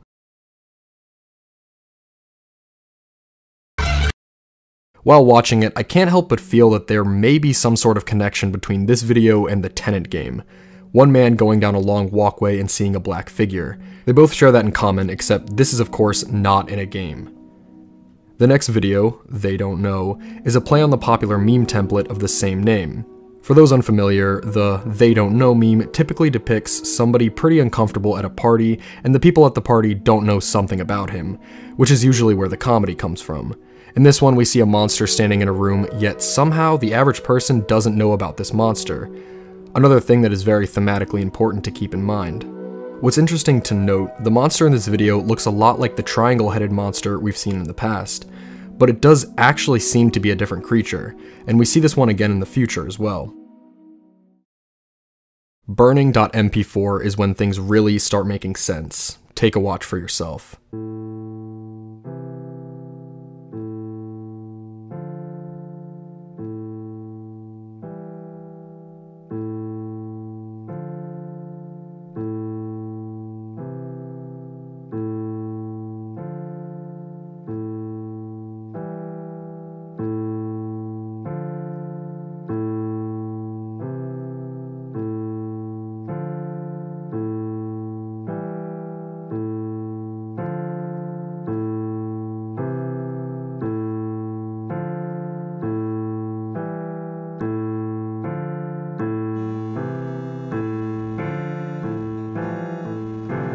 Schoolkind, you part gaming as you brain, you're still in the basement, breathed in flames.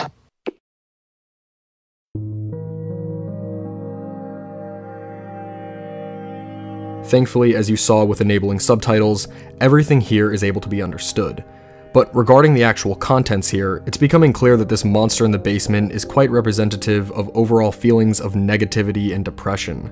This video seems to discuss feeling unable to leave your home, and even watching people enjoy their lives outside of it, which only makes you feel worse. It tackles feelings of repetition that you feel trapped in during these feelings, and well, seemingly feelings of creative burnout too. The freak out at the end seems to represent the sheer frustration that falling into these feelings gives you. It's sadly relatable, so let's see if the videos continue down this path. Continue seems to pick back up in the game setting, but it quickly falls apart and decays into madness when the continue button winds up creating some very unprecedented results.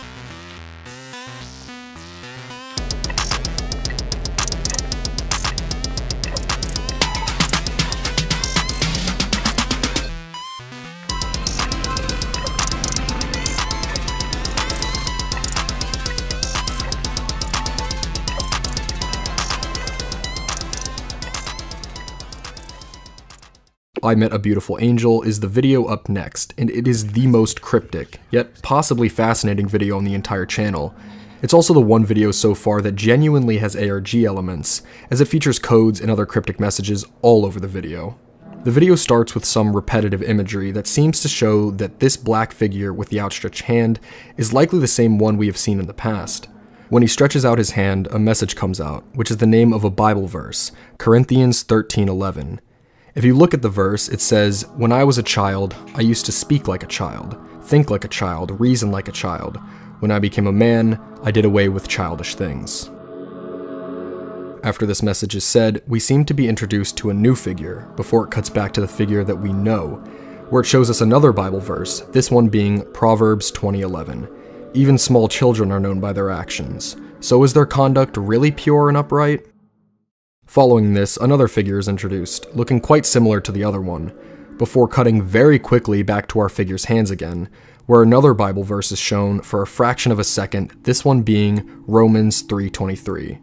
For all have sinned and fall short of the glory of God. The next part is the one that personally stumped me the most, and that is the actual conversation, and who is even speaking when. A chasm appears upon the face of my watch. My past decapitated. I search blindly for what I will not find.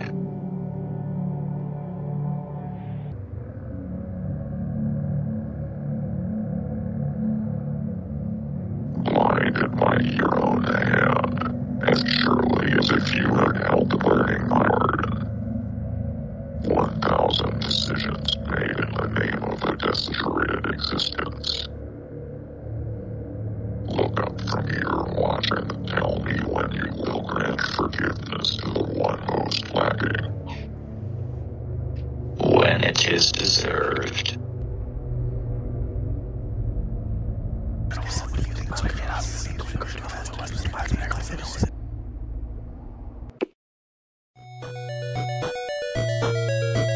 It seems to me that this first speaker is actually the main figure we know, even though he looks quite different than usual. The way in which they both speak is quite cryptic too. A chasm appears upon the face of my watch, my past decapitated. I search blindly for what I will not find. What exactly he is searching for is relatively unclear. However, if we're rolling with the themes we've established in the previous videos, it's certainly possible that it's simply happiness or meaning. The angel then says, "Blinded by your own hand, as surely as if you had held the burning wire, 1,000 decisions made in the name of your desaturated existence. Look up from your watch and tell me when you will grant forgiveness to the one most lacking." Now, what was the angel talking about exactly?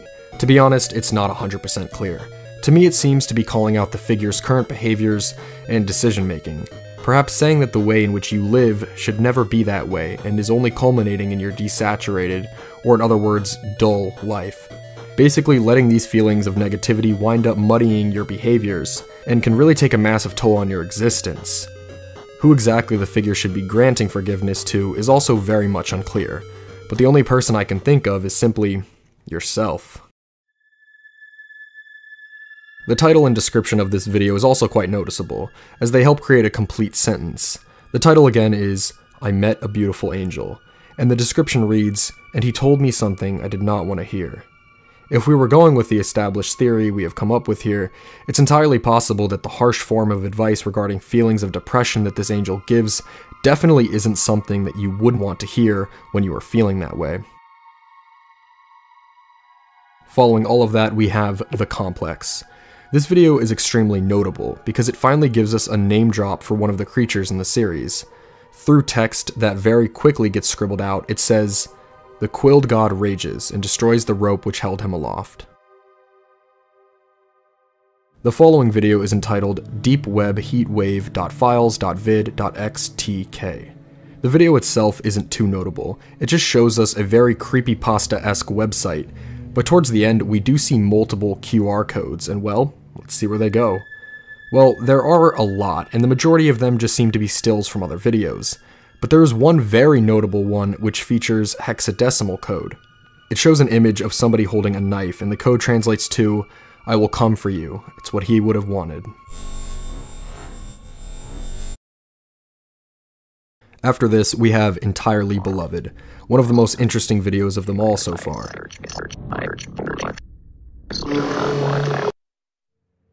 As we saw, this video starred the triangular-headed person again, except the one that was in They Don't Know, not the first video in Burning.mp4. Like all the other videos featuring them, it seems to give feelings of melancholy, yet of course creepiness too. I have seen it. I have heard of it. To me, this video seems to be about the true connection and the lack of this experience the triangular figure has experienced. The figure mentions seeing and hearing of this phenomenon, and also laments on how this feeling bridges the chasm, or draws you closer. You experience mutual feelings. When mentioning that it has sought something out, I don't think it's referring to a specific person, like many that have watched this video seem to conclude. Instead, I think it's about the concept of love as a whole. It's tried to experience it, but for some reason, it feels it can't. Due to the common themes of anxiety and self-doubt shown in the previous video, this makes sense. As it ends, we even see it say the word love. I am immobilized.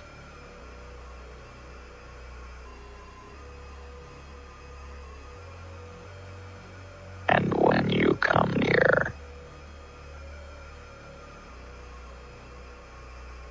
detaching yourself from those with everything,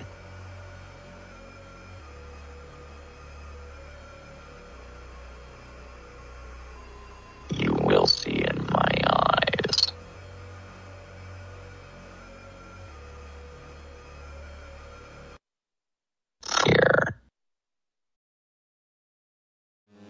The next video is Consequences, and it seems to majorly pick up on more themes of isolation. Once again, Triangle Head's feelings on isolation are extremely negative. I can repudiate it no longer. He mentions not being able to take it any longer, and also mentions how empty and cold being stuck inside this long is. This is my home. It is empty. It is cold. The most interesting part may reside within the visuals this time though. At the very start, when everything is disordered, we see that there is a dot on Triangle Head's face, and in the background there are multiple other faces, suggesting other people. To me, this seems like a nod at the fact that Triangle Head's feelings are not exclusive to him. Many people think and deal with the same sorts of things he does, especially today. This video also features a QR code, and this time it takes us to an unlisted video, with just a dot as its title. Here we see another character we've seen before, this time talking about the fact that not everybody will experience love at all in their life, and how sad that really is.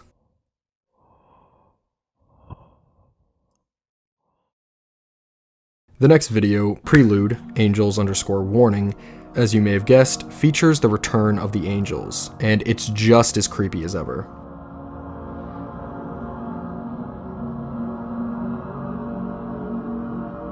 And it was said unto them that this was the price to be paid, a complex unending, but there beyond all measure. In despair, they wept, not in sorrow but bitterness, the avarice of their blind promise.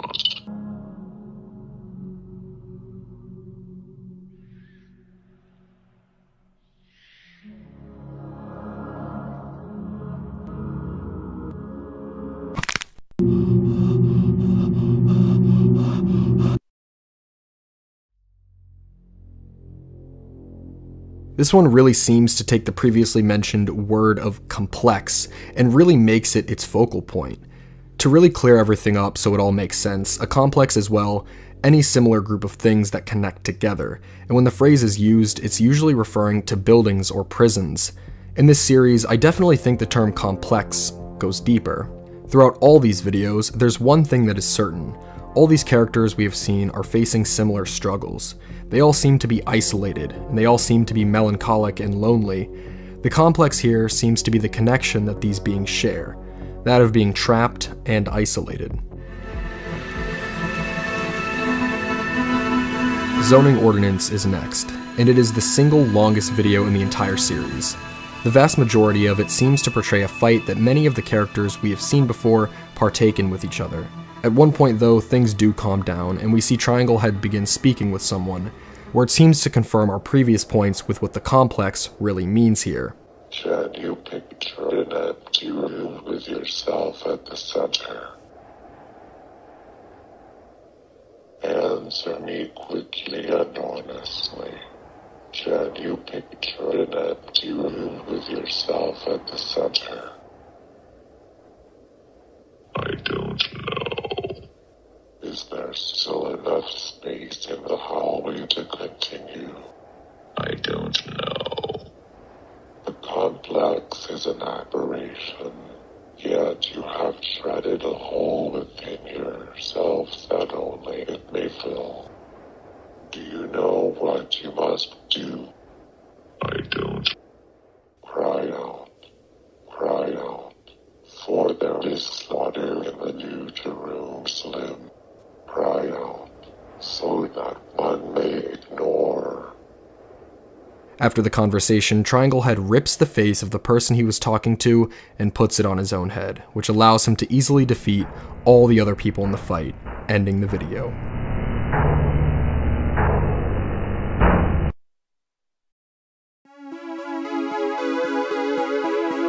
Most interesting, the complex is referred to as an aberration, or not normal.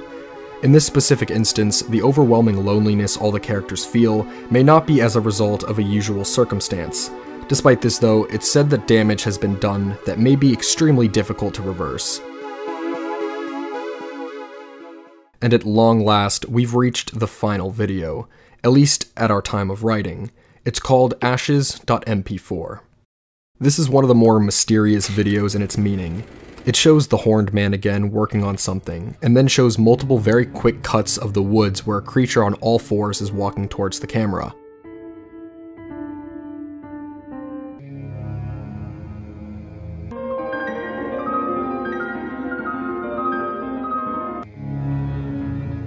This reminds me of the very first video, of those negative feelings creeping and looming up, threatening to take over. We also have another QR code that flashes for a fraction of a second towards the very end, and this one leads to another unlisted video, this again having the title of Just a Dot. This video seems to show a bleeding creature and even features singing at the very end. Why don't you go where you can see and you can follow? It's a hard, tough pill to swallow, but in time you will see that there's so much more of me. For a quick update, there was actually one more video that came out after we finished writing, so we're quickly going to discuss that here too. This video is titled Narrowing, and it is a short one, but nevertheless, it's intriguing all the same. It seems to be themed to a dialogue exchange in a game, and at the start we see that it is Trianglehead speaking with another being.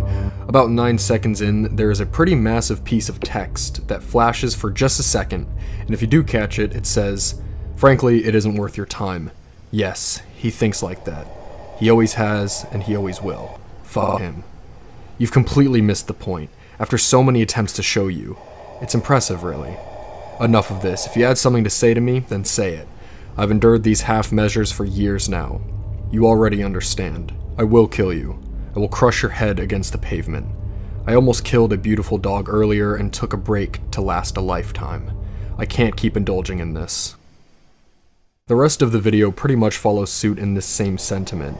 This being once again seems to be calling out Trianglehead's behavior, and Trianglehead seems to be responding aggressively. There's also some sign language at the end of it that people have been attempting to translate, but I've seen a surprising high number of interpretations for it, so I'm not going to trust any of them just yet, being that I myself do not know sign language. And with this 30-second video out of the way, we are now all caught up.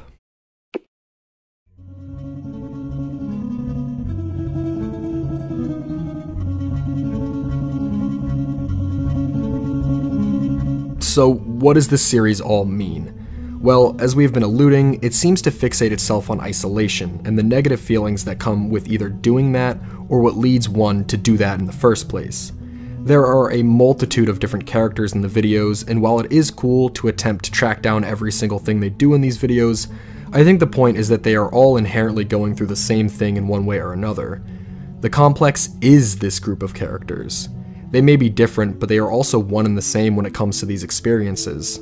The series also makes a point that these feelings of isolation are also vastly increased due to a specific event, and well, in recent memory, what have we all been dealing with? Lockdowns, resulting in isolation. This is the unusual circumstance that was mentioned. All we can hope to do is fight off these negative feelings, the monsters creeping into our consciousness. Maybe then we can finally get past this dark time in our life, as a group, as a complex. The Sims, one of the most well-known video game franchises in recent memory, has also got to be one of the strangest, right?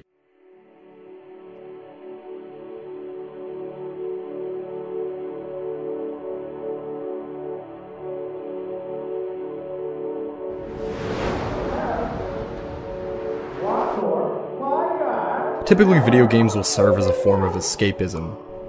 Defeat the dragon, save the world, enter a reality that you could only dream of. Video games will usually tackle subjects that are impossible in our life. Why play a game about real life when that's the game we play every day anyways? Clearly, The Sims is proof that somehow this concept really is one that works. It's just life.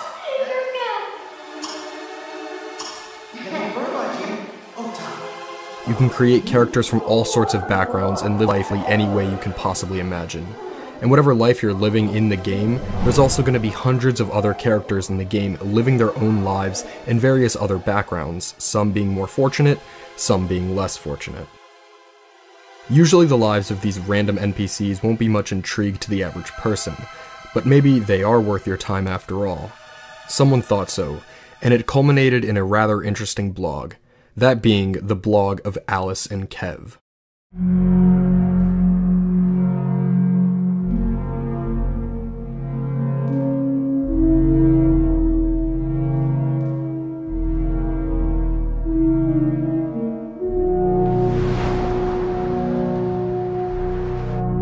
On the popular site WordPress way back in 2009, somebody, thinking of the less fortunate characters there are occasionally in The Sims, and also taking into account the fact that The Sims 3 had a cash system that made it a little too easy to realistically make money, set out with a very interesting idea: to create 2 characters, strip them of all their money, move them into an abandoned park, and then attempt to just watch them survive.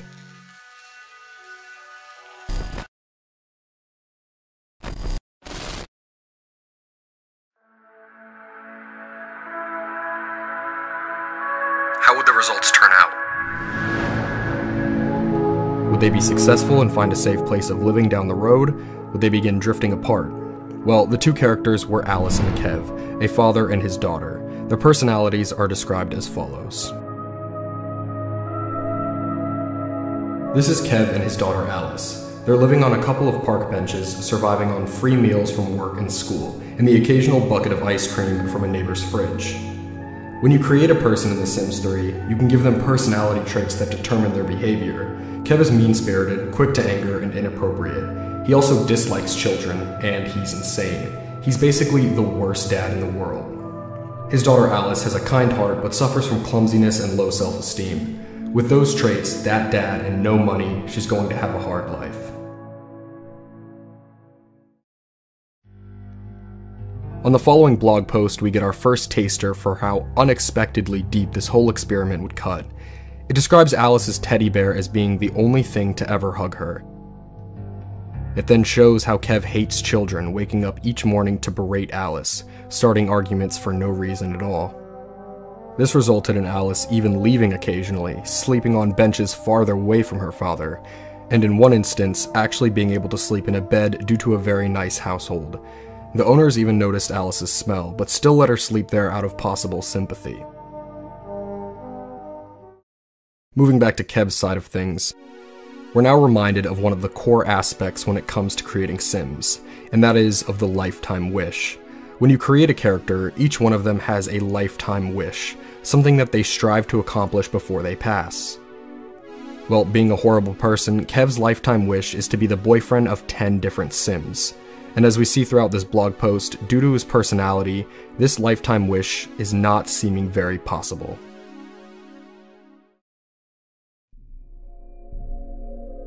As time passes by, it seems that Alice is actually staying with the grandpa's family very often. So much so that for certain periods of time, she's almost exclusively there rather than with her father. Alice eventually becomes a teenager and earns her new trait of unlucky. Upon finally returning to her father after a lengthy absence, things almost go immediately down. Despite her getting older, Kev's feelings have not changed a bit. In fact, it seems that from what we can interpret from Sims language, the insults are getting even more specific. Shockingly, for the first time ever, Alice actually stands her ground and fights back, something that even the creator thought would be impossible due to her good trait. The night ends with them declaring each other as enemies. As time passes by, things get way darker. As more and more arguments ensue, Kev starts repeatedly threatening violence. He's become such a horrible influence that Alice's mood decreases considerably just by being in the same room as him, even if they aren't actively conversing. Finding any sort of happiness for Alice at this point is difficult. She still owns the teddy bear that would always distress her as a child, but she doesn't get enjoyment out of it anymore. The creator sent her to the playground on one occasion to see if it could help with her happiness, but it proved to be mostly futile. In a shockingly sad moment, Alice was described as sitting on the playground bench at one point, pausing and then just crying.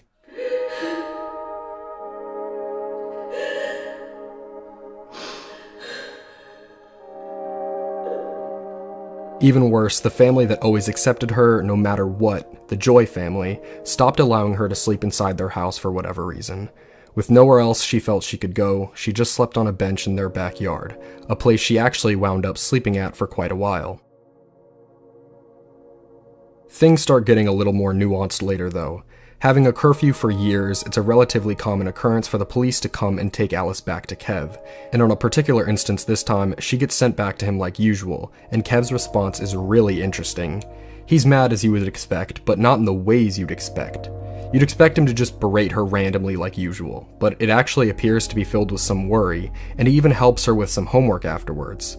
Unfortunately, the next morning, he's back to his normal self again.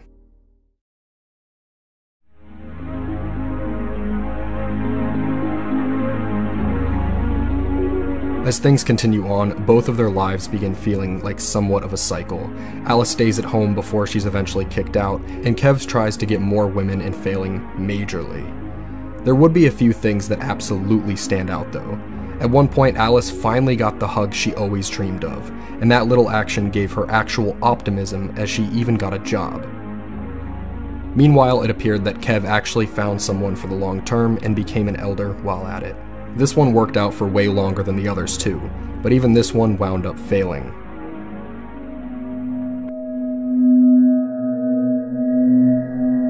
And this time, when he returned to his daughter, for the first time ever, he actually got physical. Before, he would only threaten physical violence, but this time he actually acted on it.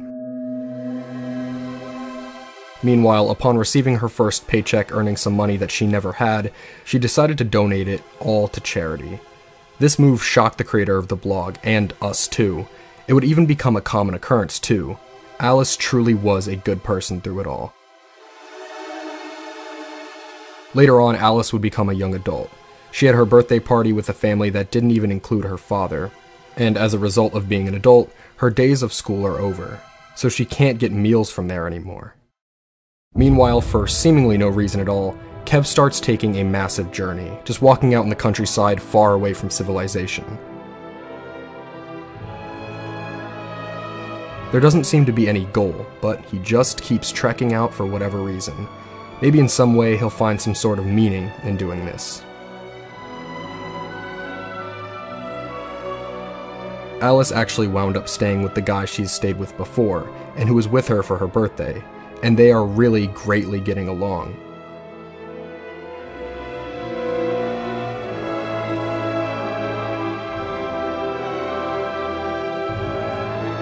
I thought for a moment that Kev would have found some newfound meaning through his journey, but in reality, he sees Alice feeling great and gets jealous and filled with rage.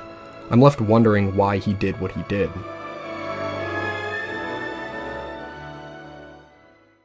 He's now living there again, and while Alice absolutely does not like Kev's company, she still repeatedly tries to take care of him, even taking him out to dinner a few times. However, it seems that eventually the man she's been staying with has brought a girl home, and she doesn't seem to like Alice very much. The feelings are likely mutual, and it's overall weirdly sad to see unfold. Now, Sims have a progress bar, which can serve pretty well to show how much time a Sim has left in this world, and by this point, Kev's is almost full, meaning that the end is near. He sets out to do a few last things, which of course just involve verbal abuse on various people he thinks deserve it, most notably including the longest relationship we personally ever saw Kev experience. But of course, there was one other person, that of course being Alice. And well, I'm just gonna read verbatim what the OP of this blog wrote about how this entire encounter went. Kev's last wish is to speak with Alice. He finds her at their old park, passing the time with a book. On seeing him, Alice's mood immediately drops. She really doesn't want to see Kev. But Kev doesn't immediately insult her as she might have been expecting. Instead, he starts to break into tears. He tries to cry on her shoulder, but Alice pushes him away. Comfort and acceptance is a little too much to ask of her by this point.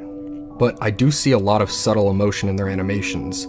As Kev hides his face in his tears, I see pity in Alice's eyes, and she gingerly reaches her hand toward his arm, as if she's no longer sure she made the right decision. But before she touches him, she recoils again, and Kevin sobs alone. It feels like 2 lifetimes of regret being played out in that short moment. After some more uncomfortable interaction between them, Kev curls up on the bench. Alice sits with him through the night. Before the morning, Kev has passed away.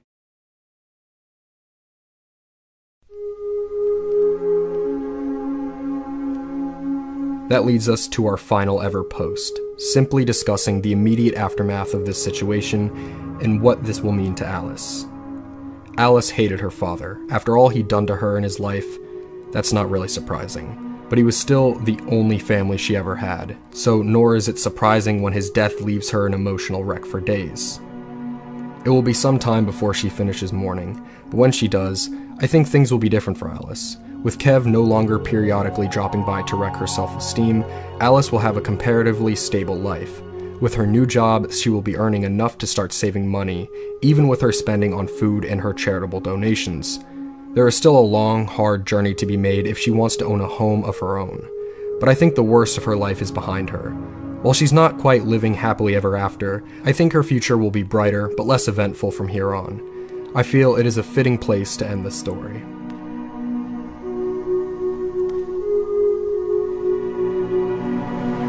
The blog ends with a download link that allows you to download Alice's world, and to continue her life to see what happens. Truthfully, anything can happen, but Alice will now live on in devoted players that followed this surreal and emotional journey of a blog.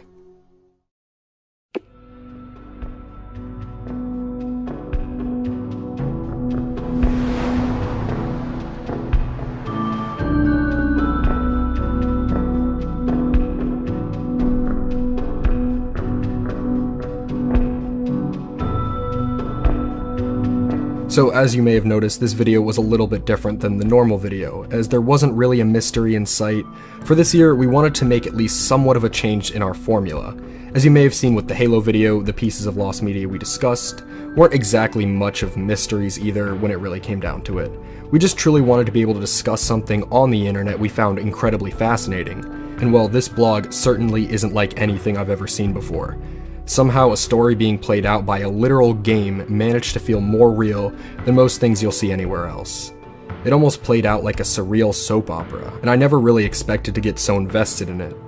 We weren't able to literally go through each and every blog post, so if you want to read the entirety of this blog's contents, then the link will be in the description. But overall, I found this tale to be tragic, moving, and beautiful all at the same time, and I hope you all thought the same. If any of you know of any more tales on the internet or elsewhere that may not necessarily be mysteries but are fascinating all the same, please let us know. For now though, long live Kev and may Alice live on. Maybe even through you. They may not have been real people, but they sure felt like it.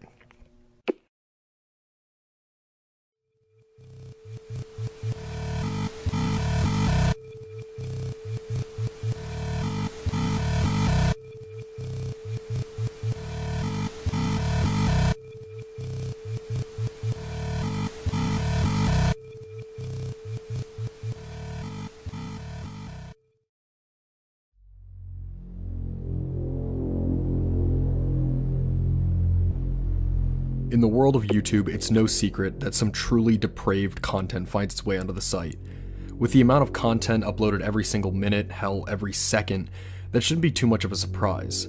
However, actually finding these hidden crevices is another story. The majority of the time I find a creepy YouTube channel, it's usually an ARG or something completely unexplainable. But tonight I've found something entirely different. Deep on the far reaches of YouTube, starting all the way back in 2010, is a channel called Noah Martin. What this channel holds is shocking, to say the least.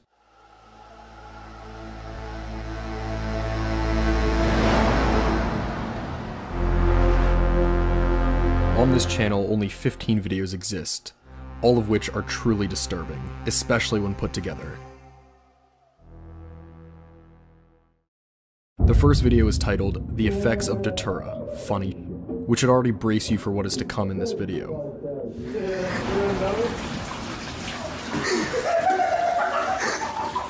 Don't do that! Which way did he go? Oh, that hurt. What the f***? Oh, that hurt. What are you, an idiot? What are you, an idiot? Uh-oh.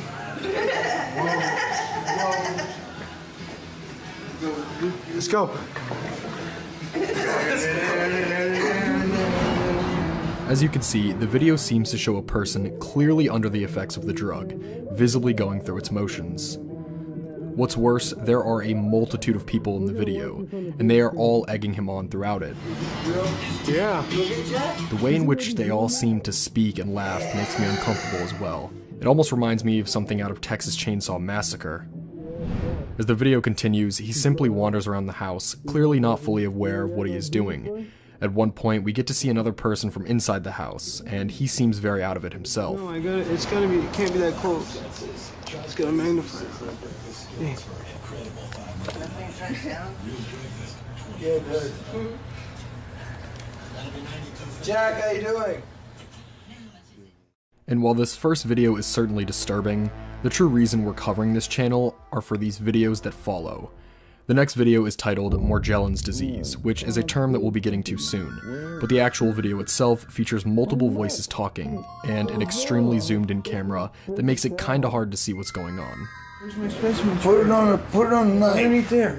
It's too big, it'll fall off. Move that. It's right under there. Where? Open that up, please. Look at it underneath here. All right. Put the camera down. He's bleeding. Where is it? It's right here on the tail. Oh, wow. Is it in there? Wow, that was huge. Yeah, it's in there. I saw that fall. Right now. Wait, let me look in there too. Yeah, look in there now. As the video continues, it's clear that an actual at-home surgery has taken place. A chunk of one of the speaker's skin has clearly been taken out and put inside of a jar. He's also very clearly completely awake during it all. As videos continue on the channel, some of them are definitely pretty random, such as a video about a supposed UFO, which is very clearly just an airplane. But when things really begin getting interesting is when the face-to-face updates begin. Starting with Morgellons extreme surgery, we start seeing the man that is being worked on, as he talks about why this is all going on. Well, okay, hello to everyone out there in YouTube land. Here we are today going to do some surgery on some Morgellons. They say Morgellons comes from chemtrails. It's some pretty nasty stuff. You pretty much need to leave this stuff alone unless you're ready to dig it all the way out with pretty much no anesthetic. And so for everyone's benefit, here we go.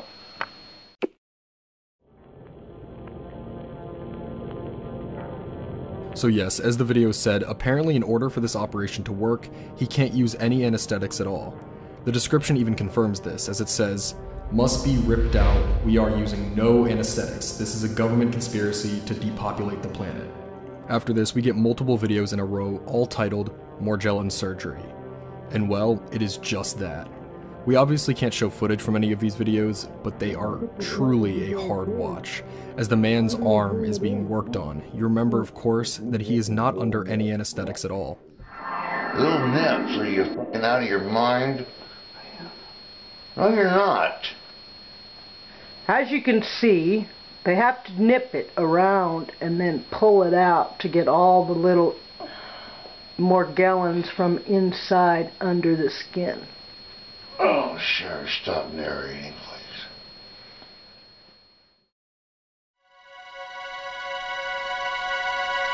Eventually, we come to another update video.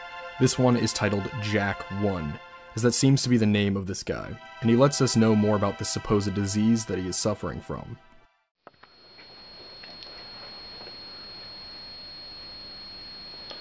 Alright, hello everyone out there in YouTube land. Welcome to my nightmare. Tonight we're going to be working on some Morgellons lesions. We're going to cut them out, and with no anesthetic. They say these things come from chemtrails, a bunch of aluminum and bioengineered organisms of all sorts, and barium and something else I can't remember. But anyway, they say that 80% of the population will test positive, whether they have the lesions or not. So, I guess we'll get started.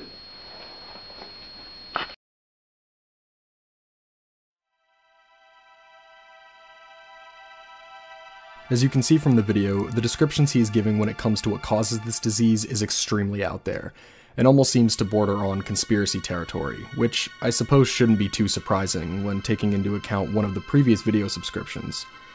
Even more disturbing, if you watch these surgery videos as they go on, they are clearly beginning to get more and more severe, which is very alarming.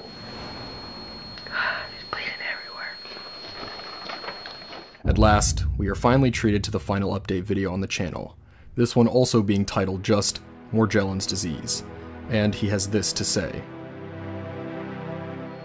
Alright, hello boys and girls out there in YouTube land. I hope you enjoyed that last little bit where we cut out those hunks of Morgellons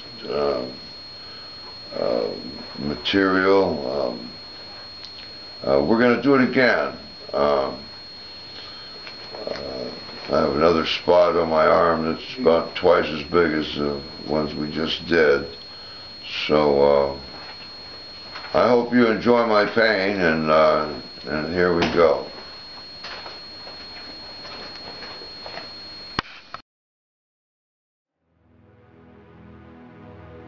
Through watching the video, you can actually still see bits of the wound on his arm, and if you look at the surgery video directly before it, that's because they were uploaded the exact same day. What's worse is that, as he said, they were not done, and the final batch of videos sure proved that. After all this, 3 more videos would be uploaded, all on the exact same day, featuring more gross surgery footage, before the channel went into the dark for good. The channel is still up for anybody to see, but there has been no activity since 2012. Or has there? That's right, believe it or not, in the comments section of all these videos, we have ourselves a possibly even more disturbing lead. From the time of recording this, just a year ago, every upload on this entire channel were commented on by an account with the exact same name of Noah Martin. In almost all of them he says, he just died a few days ago. With the context when it comes to the videos, this certainly has me alarmed, and one comment thread may have confirmed my suspicions even more. When one user commented asking where the surgery was had and by who, Noah Martin comes in and says something that may be responding to a possible deleted comment, since it doesn't make total sense as a response. But what it says regardless leaves one with a lot to think about. It is not on the mind. It is very well under the skin. I cut them out and they healed right up. He just died in the hospital a few days ago. So as stated previously, all of Noah's comments pretty much follow in the same vein as those did. But out of curiosity, I also had to check out this newer YouTube channel to see if anything was happening as recently as now. The answer is a kinda. There are multiple videos on this channel, but they are pretty much entirely random, and thankfully they do not have anything to do with Datura or surgery in any form. The uploads are still strange though, as they seem to be complete nonsense. Uploads are pretty much either random screen recordings from a phone or camera, footage from specific rooms, often featuring filters. The only difference is that unlike the videos on the original channel, there was no talking at all in any of these videos.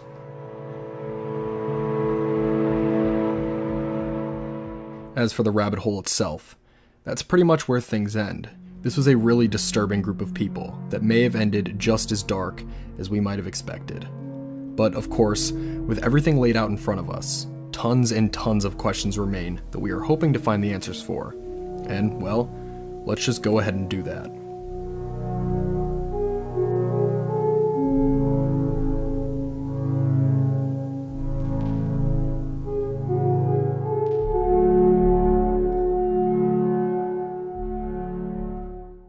The first question that we feel the need to answer is one that we find pretty obvious, and that is whether this whole thing was real or not. If there's anything we've learned when discussing some of the oddities we've discussed online, it's that the skepticism of people can sometimes go absurdly far. Obviously being skeptical can have its strengths, but having a realistic balance is the most important of all. If you show somebody a disturbing channel with videos that seem to expose more and more information to us with the majority of its uploads, you will have people screaming fake, no matter what. But let's be assured that this is not at all the case here. The graphic footage that we were unable to show was proof enough that this was not at all faked. The mannerisms and ways of thinking these people shared are sadly very genuine too. Our next questions also shed more light onto why this was most definitely real. And well, that has to do with the mysterious disease that's mentioned all over the videos. Morgellons disease. What is it? If you were me, you had never heard of this disease before, and so as a result I decided to do some research on it, and the results were certainly really interesting. Morgellons disease has no actual proof in the world of science when it comes to actually being a real thing. The supposed symptoms of Morgellons are similar to what is mentioned in the video. Apparently, it is a skin condition in which individuals believe that there are sores beneath their skin, including fibrous materials. Our key word here is believe. Among scientists, Morgellons disease is most commonly believed to be a form of delusional parasitosis. As a result of that, I do believe that this man's arm featured some damage on it, but due to the symptoms that are more than likely in occurrence here, I'd assume that a lot of it was self-made, or hallucinogenic sensations were occurring that made him think something was beneath his arm. But with the usage of Datura, I'm also assuming that these people have gotten their way around plenty of other more hardcore drugs in their lifetimes. Probably the most famous example of a skin condition through drugs is likely what we're all thinking here: meth. I can't confirm that these people were users of it, but I'd say that if it wasn't already being done through Datura, it was likely the result of either methamphetamines or another drug that causes these symptoms, which really just adds tragedy to this entire situation.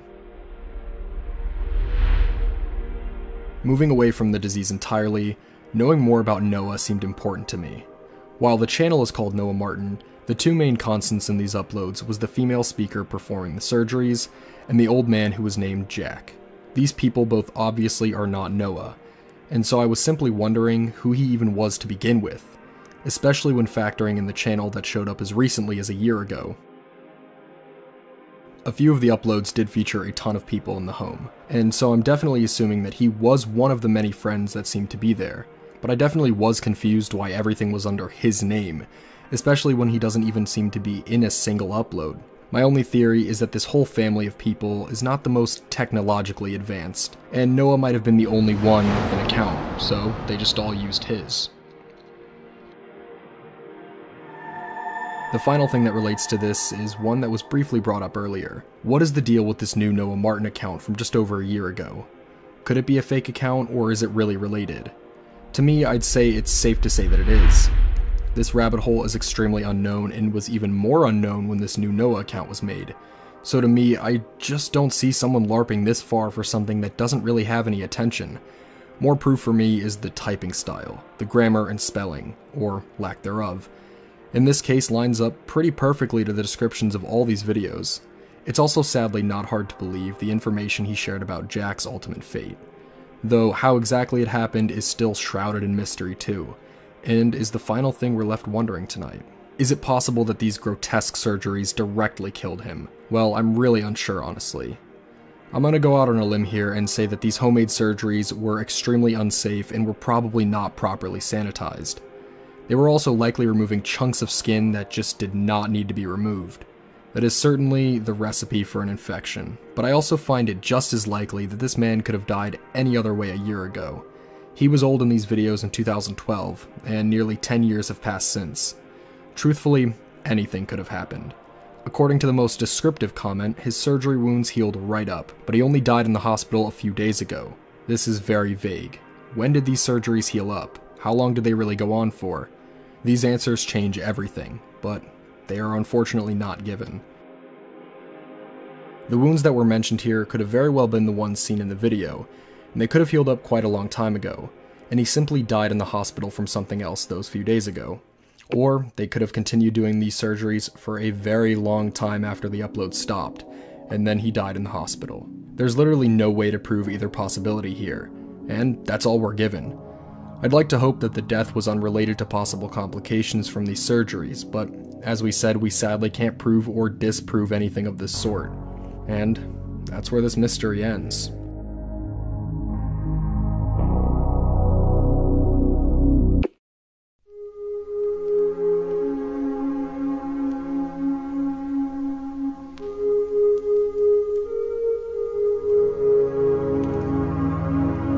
In conclusion, this channel serves as a really unsettling reminder of just how distorted the worldview of some people can become under the wrong circumstances. With everything happening over 10 years ago, we can only hope that the rest of the people featured in these videos have since cleaned up and abandoned this lifestyle.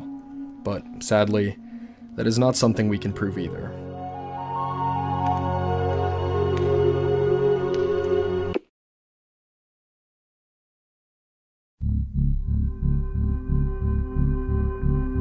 What if I told you that the most famous cryptid of all time was caught and displayed right on this very site that you were all on at this very moment? What if I told you that the story behind this discovery makes for one of the most unexpected and unpredictable rides I've ever witnessed in an internet mystery? And well, was this cryptid really finally unveiled after all these years right on YouTube of all places? Or is there something even more to all of this? This is the story of the YouTuber who caught Bigfoot.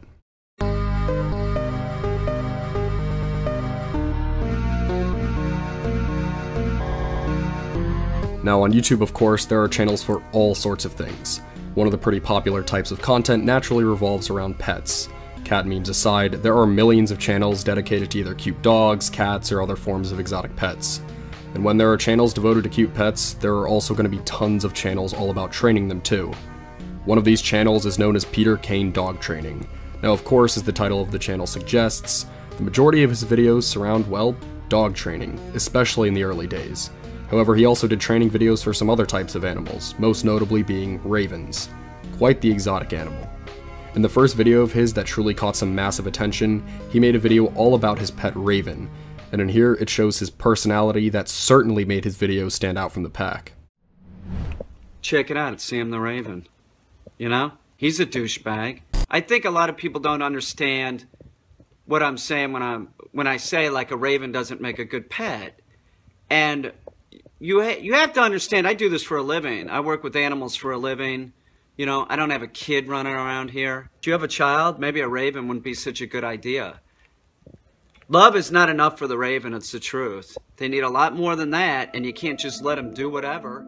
As you can see, he seems to pretty hilariously hate on his own pet throughout the entire video, and this behavior stays for a lot of other videos too. And I think it is a large reason why people would watch this channel over some of the others that do the same sort of thing. What's even funnier is that there are multiple other videos about this raven, and pretty much all of them continue bashing it, as if the soul of Edgar Allan Poe took over a person and decided to make a YouTube channel for some reason. But of course, this wouldn't be a mystery if this channel was just about some guy comically hating on his pets. No, it of course goes a lot deeper than that. Around 6 years ago, out of nowhere, the videos suddenly began changing. All of a sudden, videos started getting created about the mythical Bigfoot, and about how his father actually caught a Bigfoot. When my father shot the Bigfoot in 1953 with Morty Lucas, they decided to butcher it to get it out of the swamp. That was the only way that they could do it. They were in Mush King, and dragging it, it just like you're pulling the thing through mud, essentially. So it wasn't going well, so they made the decision to cut it up. They had a hard time cutting it up. So yes, according to this guy, a Bigfoot is not an exclusive creature. They're supposedly like Sasquatches, but they're a little smaller, and on one fateful day in 1953, his own father caught one, and supposedly still has its parts in a freezer. And if you thought this was ridiculous, this is only the beginning.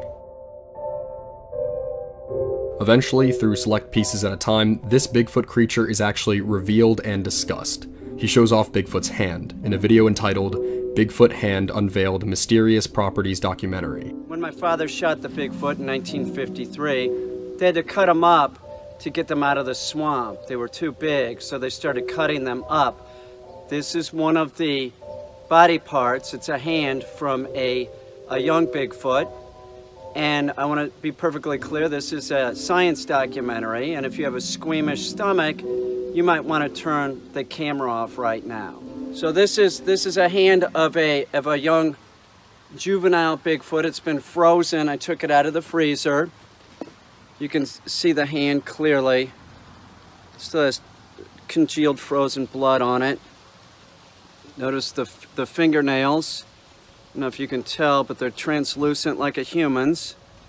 It's totally real. I'm president of the Bigfoot community because I wouldn't lie to you. This is real. These are real, and I do think that they are alien in origin.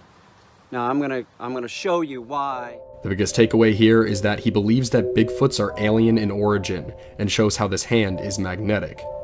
Over time, he shows the arms, the legs, the privates, and in the most famous video on the entire channel, he shows the head. You can tell the immense size of the creature by comparing it to my head. My father shot the Bigfoot in 1953. They had to cut it up to get it out of the swamp. I have all the body parts. When my father passed away, that was given to me. You can see it has a lot of ice on it. It has remained frozen. You can see its eyeball there. This is very heavy. It weighs about 120 pounds, so I can't move it by myself. I have to have somebody help me move it. But once again, things still get much, much crazier. Remember how I said that according to him, Bigfoots aren't just exclusive and that there are multiple of them? Well, at some point he comes face to face with one. No longer is it just the remains of his father's slain creature, there's some more of them still out there, and what he describes in this video is insane. This video is seriously called Bigfoot Abducted Me, Forced Me to Do Things, Investigated by Major University. And well, just listen to exactly what happened on this fateful day. About a week ago, I was right over there by that line of trees, and I was looking for my phone, and I found my phone, and right when I found my phone, I got bum rushed by a female Bigfoot. She dragged me into the woods and started carrying me sort of like a sack of potatoes. And I shit you not, she was running 45 miles an hour up hills and stuff. You know, I couldn't get away. I was stuck. We get back to the Sasquatch den, and that's when it got really weird. She made me take off my clothes. I didn't want to take them off, you know? Are you kidding me? I did not want to take them off, and she made me strip naked. And then she picks me up and starts carrying me like a baby. Here comes a male Sasquatch, you know, carrying a cub with him. And the cub's about my size, you know? She just fucking throws me on the floor like I'm a piece of trash or something. She doesn't care about me anymore. You know, her cub's back. She wanted to raise me like Wild Boy or something. You know, she wanted to make me hers. That's not the way that it works. Yes, that's right. According to Peter Kane, this Bigfoot abducted him and wanted to take him in as one of its own, including feeding him until the rest of the family came back, where he was swiftly thrown out. And yes, believe it or not, things still get crazier. Sometime after this video, a new video was made titled, Female Bigfoot Forced Me to Do It. This one seems to talk about a different encounter and one that was much, much worse. This is where it happened, back here in this dry creek bed.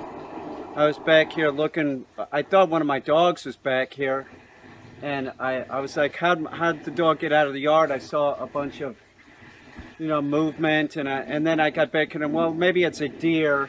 And then I was worried about my dogs because there's a lot of Bigfoot and Sasquatch in this area. I didn't have a gun with me. And so I got back here, and that's when I saw the female Sasquatch. She tore out of the bushes, knocked me down on the ground, and I thought she was going to kill me. You know, I'm like grabbing for a gun, and then I realized I didn't bring a gun with me. I didn't have a dog with me. I was back here by myself. I was terrified. I was so terrified. It was so scary. And I wouldn't be back here right now, except I feel the need to like get over my fear and what happened. And what happened was, as soon as I was knocked down on the ground, she starts ripping my clothes off me. She did. She pulled my pants off me, and I'm like, oh great, what she's gonna kill me, they're gonna find my naked body here. It's worse, it's worse. As soon as she got my pants off me, she started like jerking. That's right, a female Bigfoot actually did that, and this video left people speechless, as I'm sure you may be too. Here is where we begin seeing the comments that put everything in perspective, and served as the same type of thinking that made me want to cover this oddity so badly. These are points that we are definitely going to get back to later, but for every comment like this, there were also hundreds if not thousands of people completely agreeing with their thoughts. For years, this channel was mostly about dog training, and while there was different stuff sometimes, the sudden literal hundreds of videos about Bigfoot was one of the most unexpected left turns possible. And once again, there were still more aspects to this, all that would be revealed soon. There were videos about him visiting the spot where it happened, and reminiscing as well as hoping to conquer his fear of this place. While these videos that we discussed, and most of the famous videos in general, were from about 5 to 6 years ago, even to this day they continue sometimes. Most notably, some of the videos start showing an even more interesting angle. He begins missing what happened on that infamous day. As far as important points in this whole saga go, that's about where things do end as far as Bigfoot goes at least, as there aren't many new twists and turns after these ones that we have described. Again, the strangest thing about all of this is that there are still dog training videos right next to it, or casual streams as if nothing ever happened. It's as if these insane Bigfoot rambles just happen to be a part of the channel. It's like it's completely normal, and I think this is a large part of the reason as to why people find this channel so fascinating. With all of this being said though, naturally, there are a ton of questions to ask here regarding this entire channel. So, without further ado, it's time to do just that.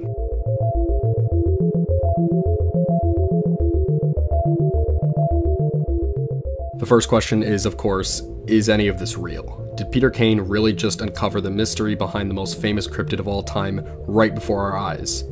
Were we actually watching the most important YouTube videos ever made as a result? And look, obviously what we are seeing here is not the real Bigfoot. I'd like to think that anybody watching here is able to realize that, but despite this, I've seen a number of people in his comment sections seemingly being fooled by this. Honestly, towards the beginning, I could understand this. As you all saw, during the beginning when his channel suddenly started talking about Bigfoot out of nowhere, the proof that he showed was a lot smaller in scale, and he made the smart move to somehow talk about these remarkable pieces of proof in a skeptical way. So these beginning portions I could understand people believing in to an extent. And plus, Bigfoot fanatics truly can be a different breed, so seeing them believing these early videos is not something I find shocking at all. Obviously, as the rabbit hole got deeper, this smaller scale approach did not keep up at all. Sooner or later we saw giant heads, giant hands, giant penis, and then of course, full stories about just how devious Bigfoots can truly be after all. Something else his channel shows is something that I wanted to save until now, and it is two things. One, Peter describes and even shows in many videos that he has a great interest and skill in creating statues and animatronics.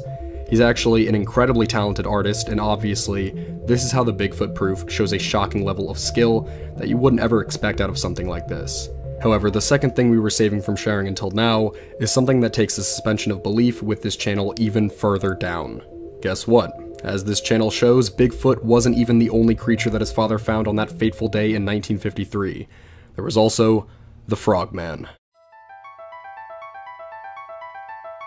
As far as I know, the Frogman is a very specific cryptid native to Ohio that, well, resembles a humanoid frog or toad.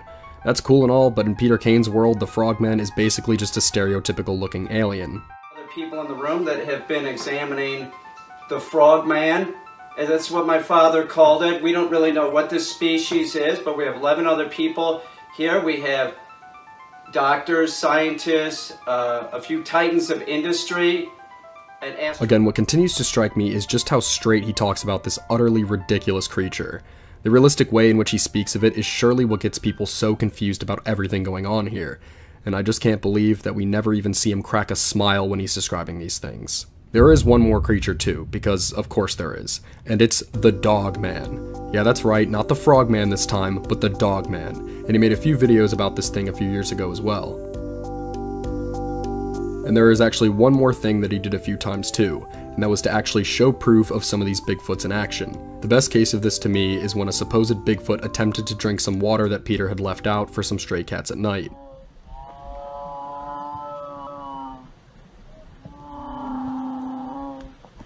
I guess living Bigfoots both look and sound exactly like Chewbacca, but what really sells this even more is the Bigfoot almost slipping and falling after hitting the water bowl.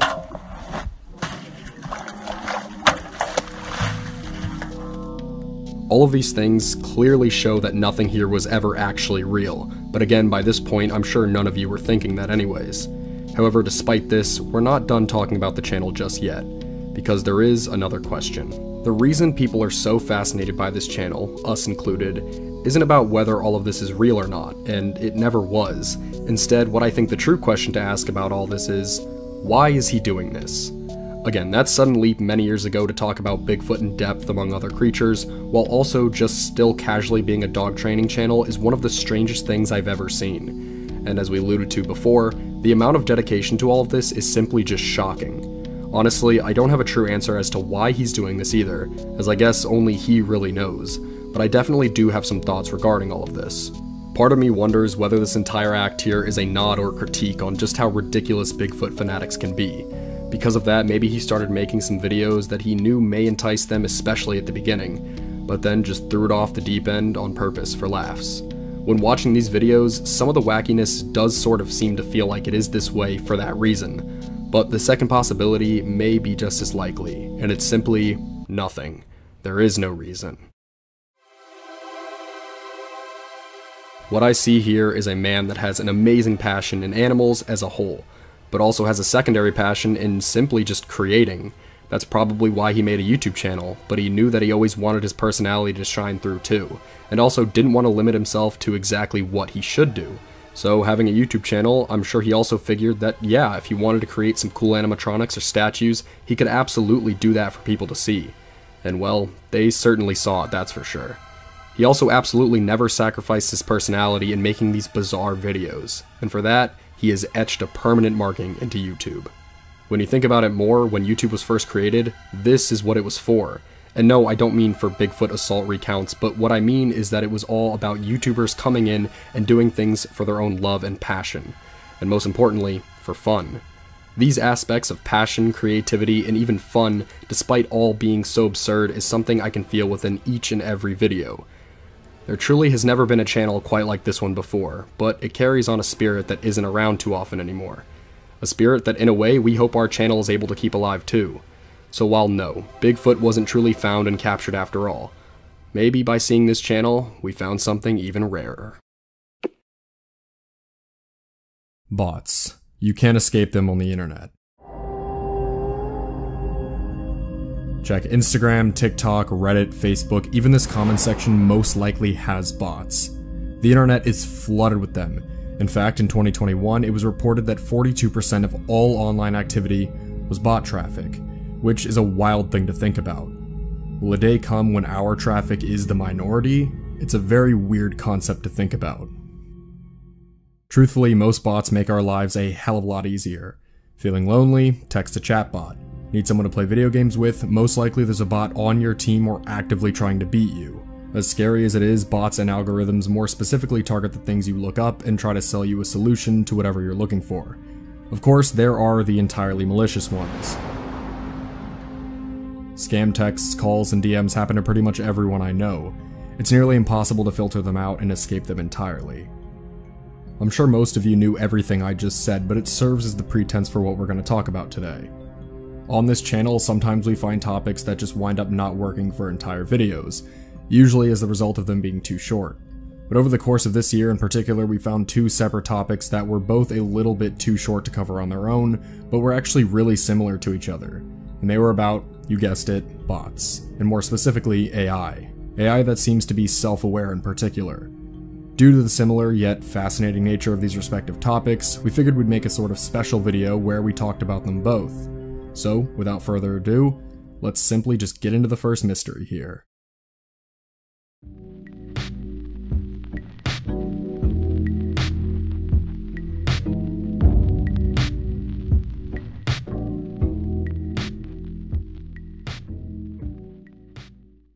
The first of the two mysteries here seem to ask a really interesting question. And that is, well, what if bots and only bots inhabited an online space all by themselves, communicating, posting pictures, and everything else humans do? Well, fortunately for us, there is actually a documented incident of exactly that happening. Deep in the far corners of Reddit resides r/subreddit simulator, and well, it lived up to the title, that's for sure. An entire subreddit entirely owned and used by thousands and thousands of bots. The mere concept of all this is incredibly surreal. But before we get into any sort of explanations, we're actually going to simply just explore the subreddit, because there really is a lot of things to unpack and see here. Looking at the subreddit itself, it's actually been dead for over a year, but it's remarkable how long it lasted, as it was created all the way back in 2014, where bots would instantly begin posting, and as for what they would post, well, let's just take a look. What we're going to do is take a dive into what I believe are the creepiest threads as well as the funniest threads, because surprisingly, despite everything you see here being drenched with feelings of surrealism, sometimes there are moments where you just can't help but laugh. The first post in question is titled in all caps as, "Now is the most important meal for totally human child's name too." Well, that's interesting to say the least. The post in question actually takes a link from a different real subreddit in which it seems to be responding to.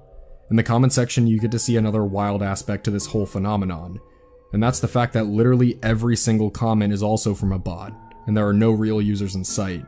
And yeah, if you look at each and every account that comments and replies to each other, you will also see that they are frequently on this subreddit, either commenting on many posts or creating posts of their own. One very funny post on this subreddit is one of the bots actually posting a Florida man meme. "Florida man refuses to pay child support despite DNA test proving he is going to jail for being too slow." And yeah, only in Florida man, seriously. What makes it funnier is that the bot is actually named Florida Man too, and it would just post a bunch of memes of this sort. Strangely enough, something mundane and dumb like this just makes everything all feel even more genuine. As we said before, the atmosphere of this place is super uncanny.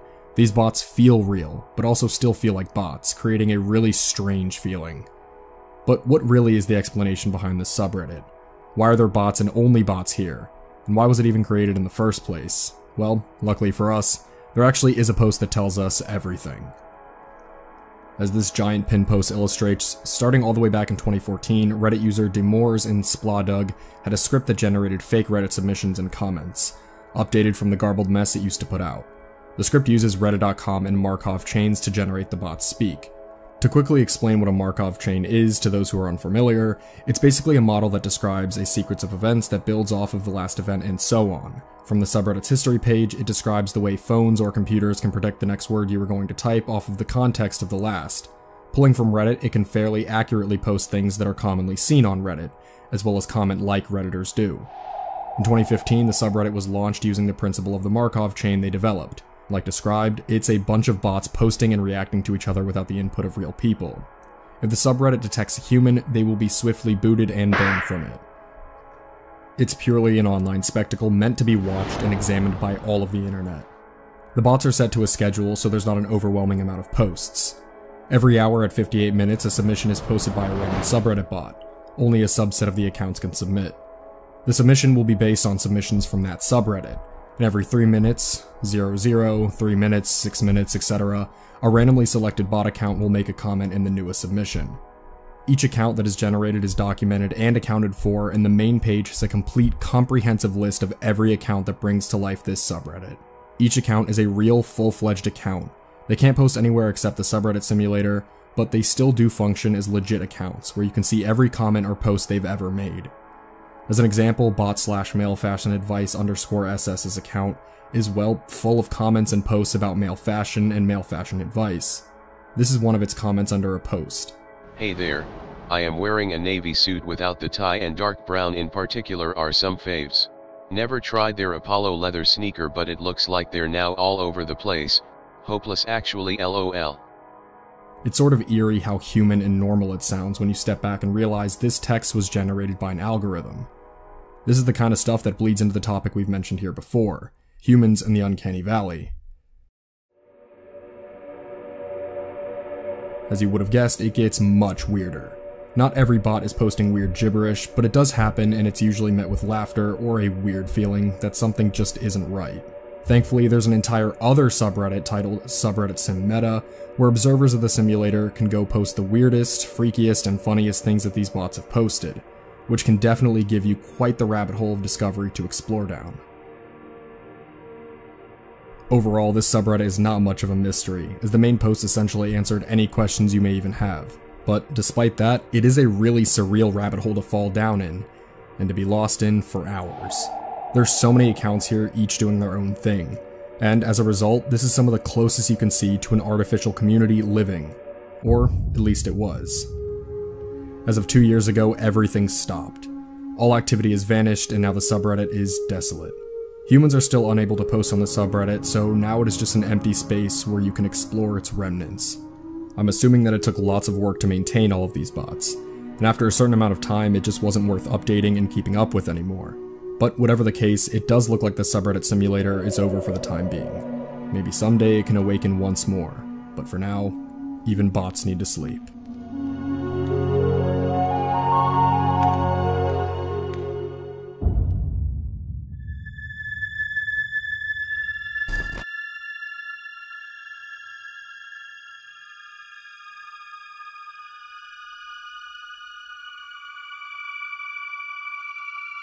Moving on from an entire subreddit populated by bots, this case is the complete opposite.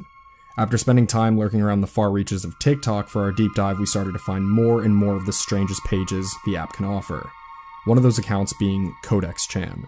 The first handful of videos are just downright really freaky.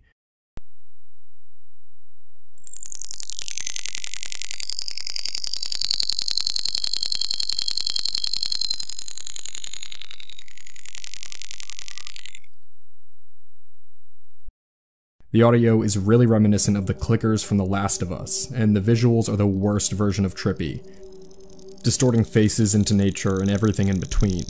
So what is going on here? Well, this TikTok is supposedly run completely by an AI. Codex generates its content from other TikToks and messages its fans send in. As Codex evolves and learns from its environment, it eventually learns to speak through text-to-speech, which gets better by the upload.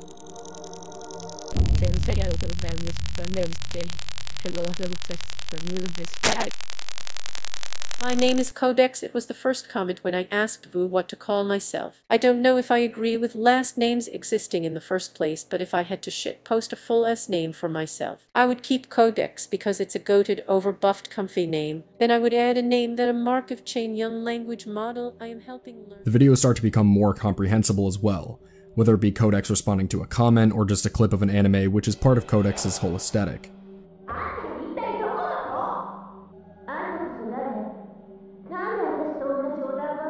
At the time of writing, Codex has become increasingly advanced, being able to operate its own Minecraft server, and even have an eerie, sounding human-like voice. A lot of this also falls into the uncanny valley for me, even though there's no face to Codex. The human-like speech is extremely off-putting. As advanced as Codex becomes, the more the cracks start to show. From the beginning, there was never a mentioned creator, and it was pretty believable a learning AI that interpreted pictures and videos in its own way, but at the point we're at now, it's extremely suspicious. Codex has mentioned changing its own code, it's seen making its own decisions and having real answers to questions from fans, and written in ways that do not seem to be possible for any bots we have ever seen. It has not only become more human as time went on, but it is also participating in human activities, such as having and promoting its own Amazon wishlist and merch, which is strange to say the least. Why would an AI need anything physical or feel the need to profit off of its own merch if there's no incentive for it making any money? It really seems that someone behind the scenes is controlling Codex under the guise that it's a self-aware, learning AI operating on TikTok. Some of the components are definitely robotic with the text-to-speech voice and the early visuals, but the answers feel so human. I'm more convinced the creator is feeding these lines into a system and making it sound better by the day to show that the AI is learning. With some help from Reddit, I was able to find a thread about Codex, and one of the key talking points someone had was that there was a specific video that shows that there are humans behind this using an AI from the Clip network. Using the basis of the Clip network, they were able to create one that could evolve over time, making little enhancements. This video that the Redditor was referencing is unfortunately gone, so all we have to go off of is his text and a faulty link to a TikTok that doesn't exist anymore. But there is something that has happened a number of times with Codex Chan that brings its chances of being real into even more doubt. As this question is obviously contentious, many people have left comments or even messaged Codex about it being fake, and the responses have all but assured me that these people were right. Someone on Reddit gave their discussions with Codex, linking to the thread doubting its legitimacy, to which Codex said, "You should screen cap those posts. When I prove I'm real, they will be ashamed forever and delete themselves from the internet." There were a number of other things said too, all being defensive, and all being incredibly unlikely that they were truly the words of an AI. Overall, while an incredibly fascinating idea and a really interesting page to sift through, this AI does not seem to be fully working alone. My key takeaways from this are the aforementioned merch, wishlist, and human responses. The human responses, I could play devil's advocate and make excuses that it's a hyper-advanced AI, but the merch and Amazon wishlist throw me off the AI bit entirely. I'm sure there's more to this story that we couldn't even find, as that TikTok is sprawling and has hundreds of videos. But at the end of the day, what we have seen is absolutely enough to assure us that there was absolutely some human involvement here.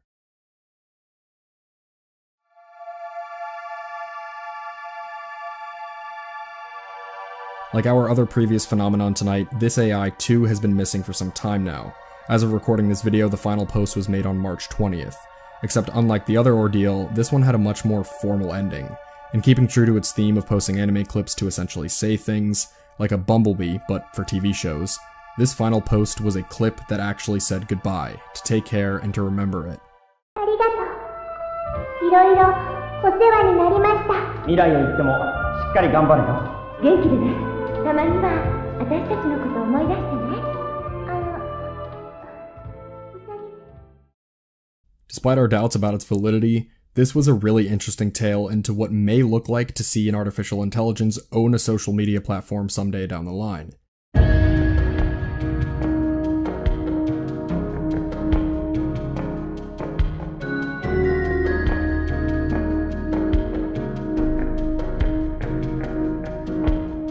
In conclusion, I think it is quite apparent that true self-aware AI is just not even possible at this state. Some would even argue that the very nature of what AI even means makes it impossible for that self-aware stage to even show up, given that artificial intelligence is just a bunch of programmings created by somebody for it. Maybe there is a day out there where something like that really does change, and maybe there isn't. We're living in a time of unprecedented technological advancements, and in many ways, the future really is unforeseeable. Is the future of AI online going to continue upon the route of the supermundane, or is it going to continue in a completely different route, where, next thing we know, we're on a real-life set of Terminator? I guess we will have to brace ourselves and find out.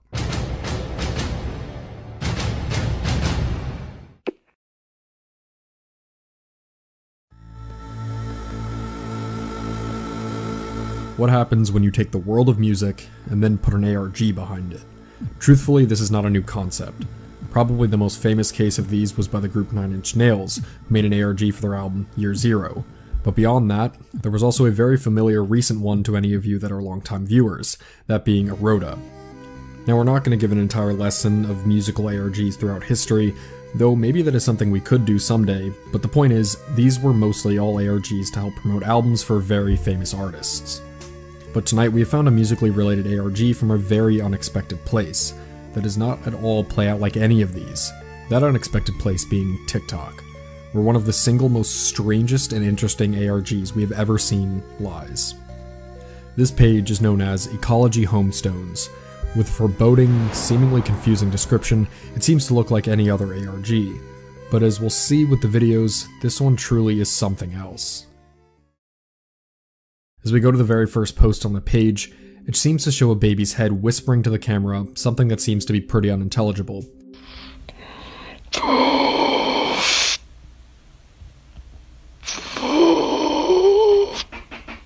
Something else that is strange is the date between these initial posts. This post was from all the way back in early 2019, but when we go to the next post, we are all the way in January of this year, where things now will continue much more consistently. A very strange break in startup to have. In this post, it seems to depict some strange static coming from the poster's pedal, where whenever they press it, it just begins playing music.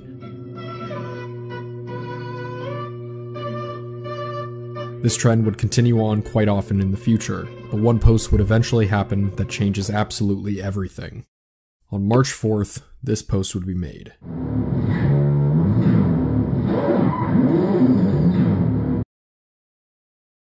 The description says, "The throbbing remains of Robert 3 of 8, a carrot farmer." People naturally asked some really understandable questions, such as, "What?" To which the poster replied by saying, "Robert 3 of 8, a mutilated carrot farmer that functions as a visual aid for the live noise performances of Ecologyhomestones." Many other people asked what happened to the other 7, to which the poster replied in various ways, some of which by saying, "1 lives in a flotation tank, 2 and 4 I haven't seen before, they'll be around soon enough, and the other 7 will be around shortly." As the videos continue, we get to see more of whatever Robert 3 is and its behaviors. We see how it loves flower treats, and how it does this thing called decubing, where it spits out hard blue cubes.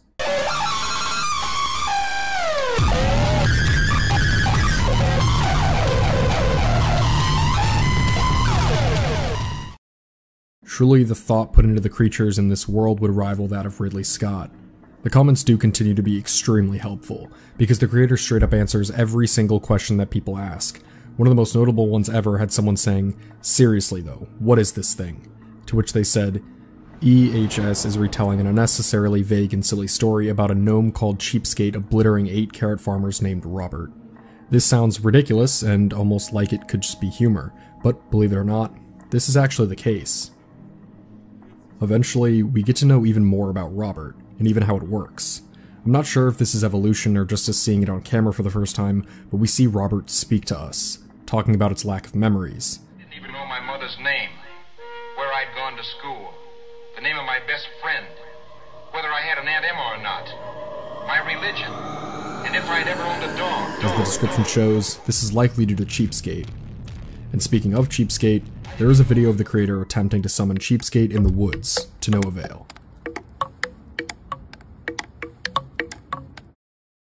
We even see them playing Robert 3's mother lullabies to help it sleep, giving unexpected emotion and depth to the story here.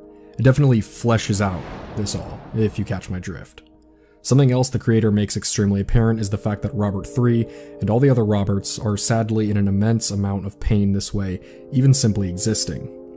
While it is great that they can live on and even aid in creating some amazing things, it is by no means painless at all. One of the most famous posts on the entire page shows the OP and Robert 3 playing piano together.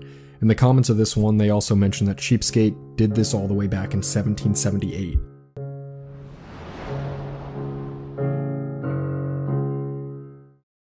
One of the strangest videos on the entire channel has the OP answering a question from someone about what the liquid on Robert 3 was when he was decubing. Apparently it is called weeping venom, and this is what it does.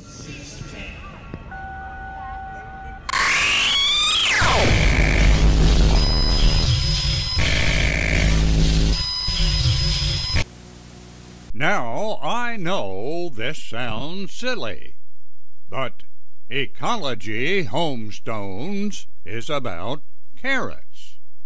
Hopefully, this will make that clear for everyone.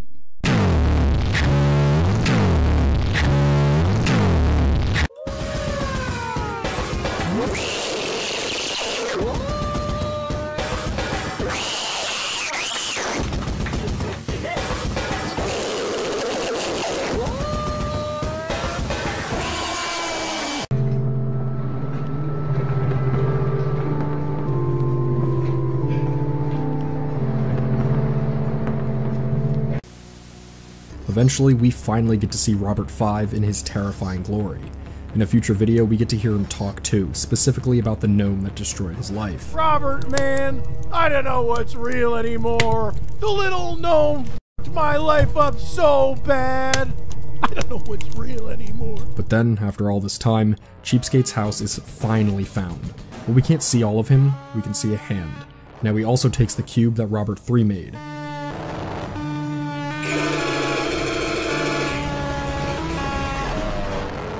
What this means for the future of everybody here will be incredibly interesting to see unfold, that's for sure. Back to Robert 3, we see that his defining process is beginning to produce darker cubes, and whether that is related to Cheapskate taking some of the previous or not is unknown, but it is nonetheless noteworthy.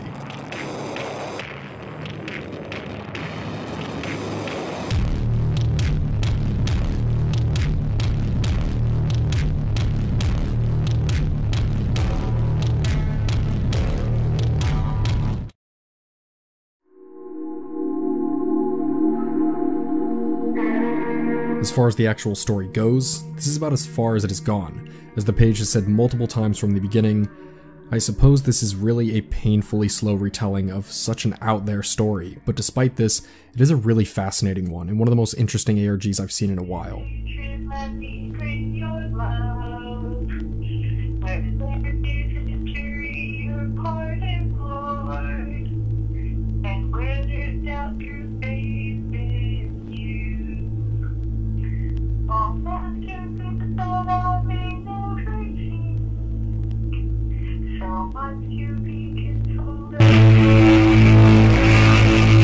Well, the answer seems pretty clear. On a different social media, the owner themselves laid out a more extensive description for what all of this truly meant, and it reads as follows.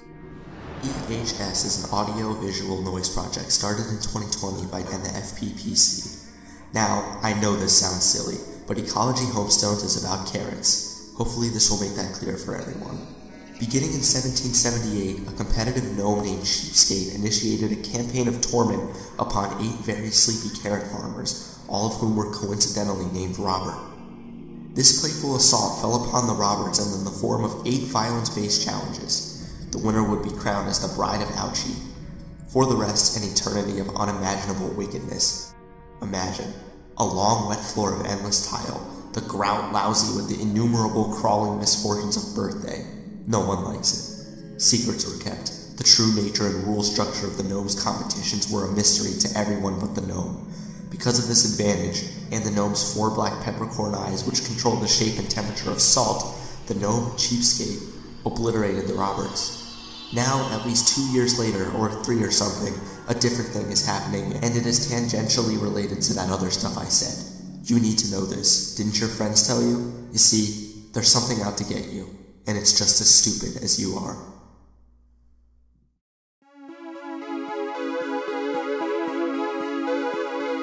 This gives better detail towards the story than we had before, but it also highlights an aspect we hadn't gotten into much yet, and that is the musical aspect. As you may have noticed, every single video features noisy sounds, and a lot of those early videos featured man-made instruments to make specific noises. At the end of the day, above everything, this is a musical project.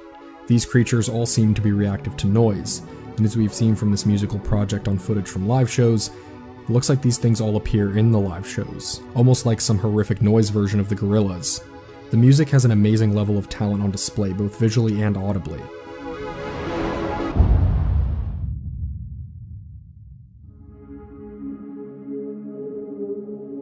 Truthfully, this really is the best combination of different mediums. You can see inspiration from a background in horror with these genuinely impressive practical effects, and the story itself. Though over the top and even ridiculous, it's told in a very effective way that somehow demands that we take a killer gnome named Cheapskate seriously, and that takes some skill to do. And as for the musical side of it all, though we haven't seen many music-related ARGs before, as we said, these were mostly just advanced and creative marketing campaigns. While this ARG is definitely effectively promoting the original music that this creator is making, it does seem to be more than just purely a promo piece. Overall, an ARG like this is one that I'm sure to keep my eyes peeled out for, to see where this interesting story goes next. The world that was created here is one that I surely won't look away from anytime soon, and I at least know that if I somehow get mugged by a gnome in the middle of the night, I'll be able to come back as a music star. So, you made it to the end. Congratulations. Unfortunately, this time there is no special announcement, but for those brave souls that made it through, I have a question. Of these videos in this compilation, which one do you remember seeing first? If you're a veteran of the channel, please let us know down in the comments. If you're new to the channel, let us know which of these videos was your favorite. But of course, thank you guys so much for watching. Make sure to like this video and subscribe. If you like the channel and you're new here, make sure to check out our social medias in the description below. Make sure to stop by our Discord. It is the best place to chat with us and hang with fellow debunk enthusiasts. Of course, if you'd like to support the channel a little bit more, please head over to our Patreon Debunk Plus. Only $1 a month and you guys get access to videos early, script PDFs, whatever random stuff we decide to put up, and more. As always, my name is Sep from Debunk File. See you guys next time. Bye.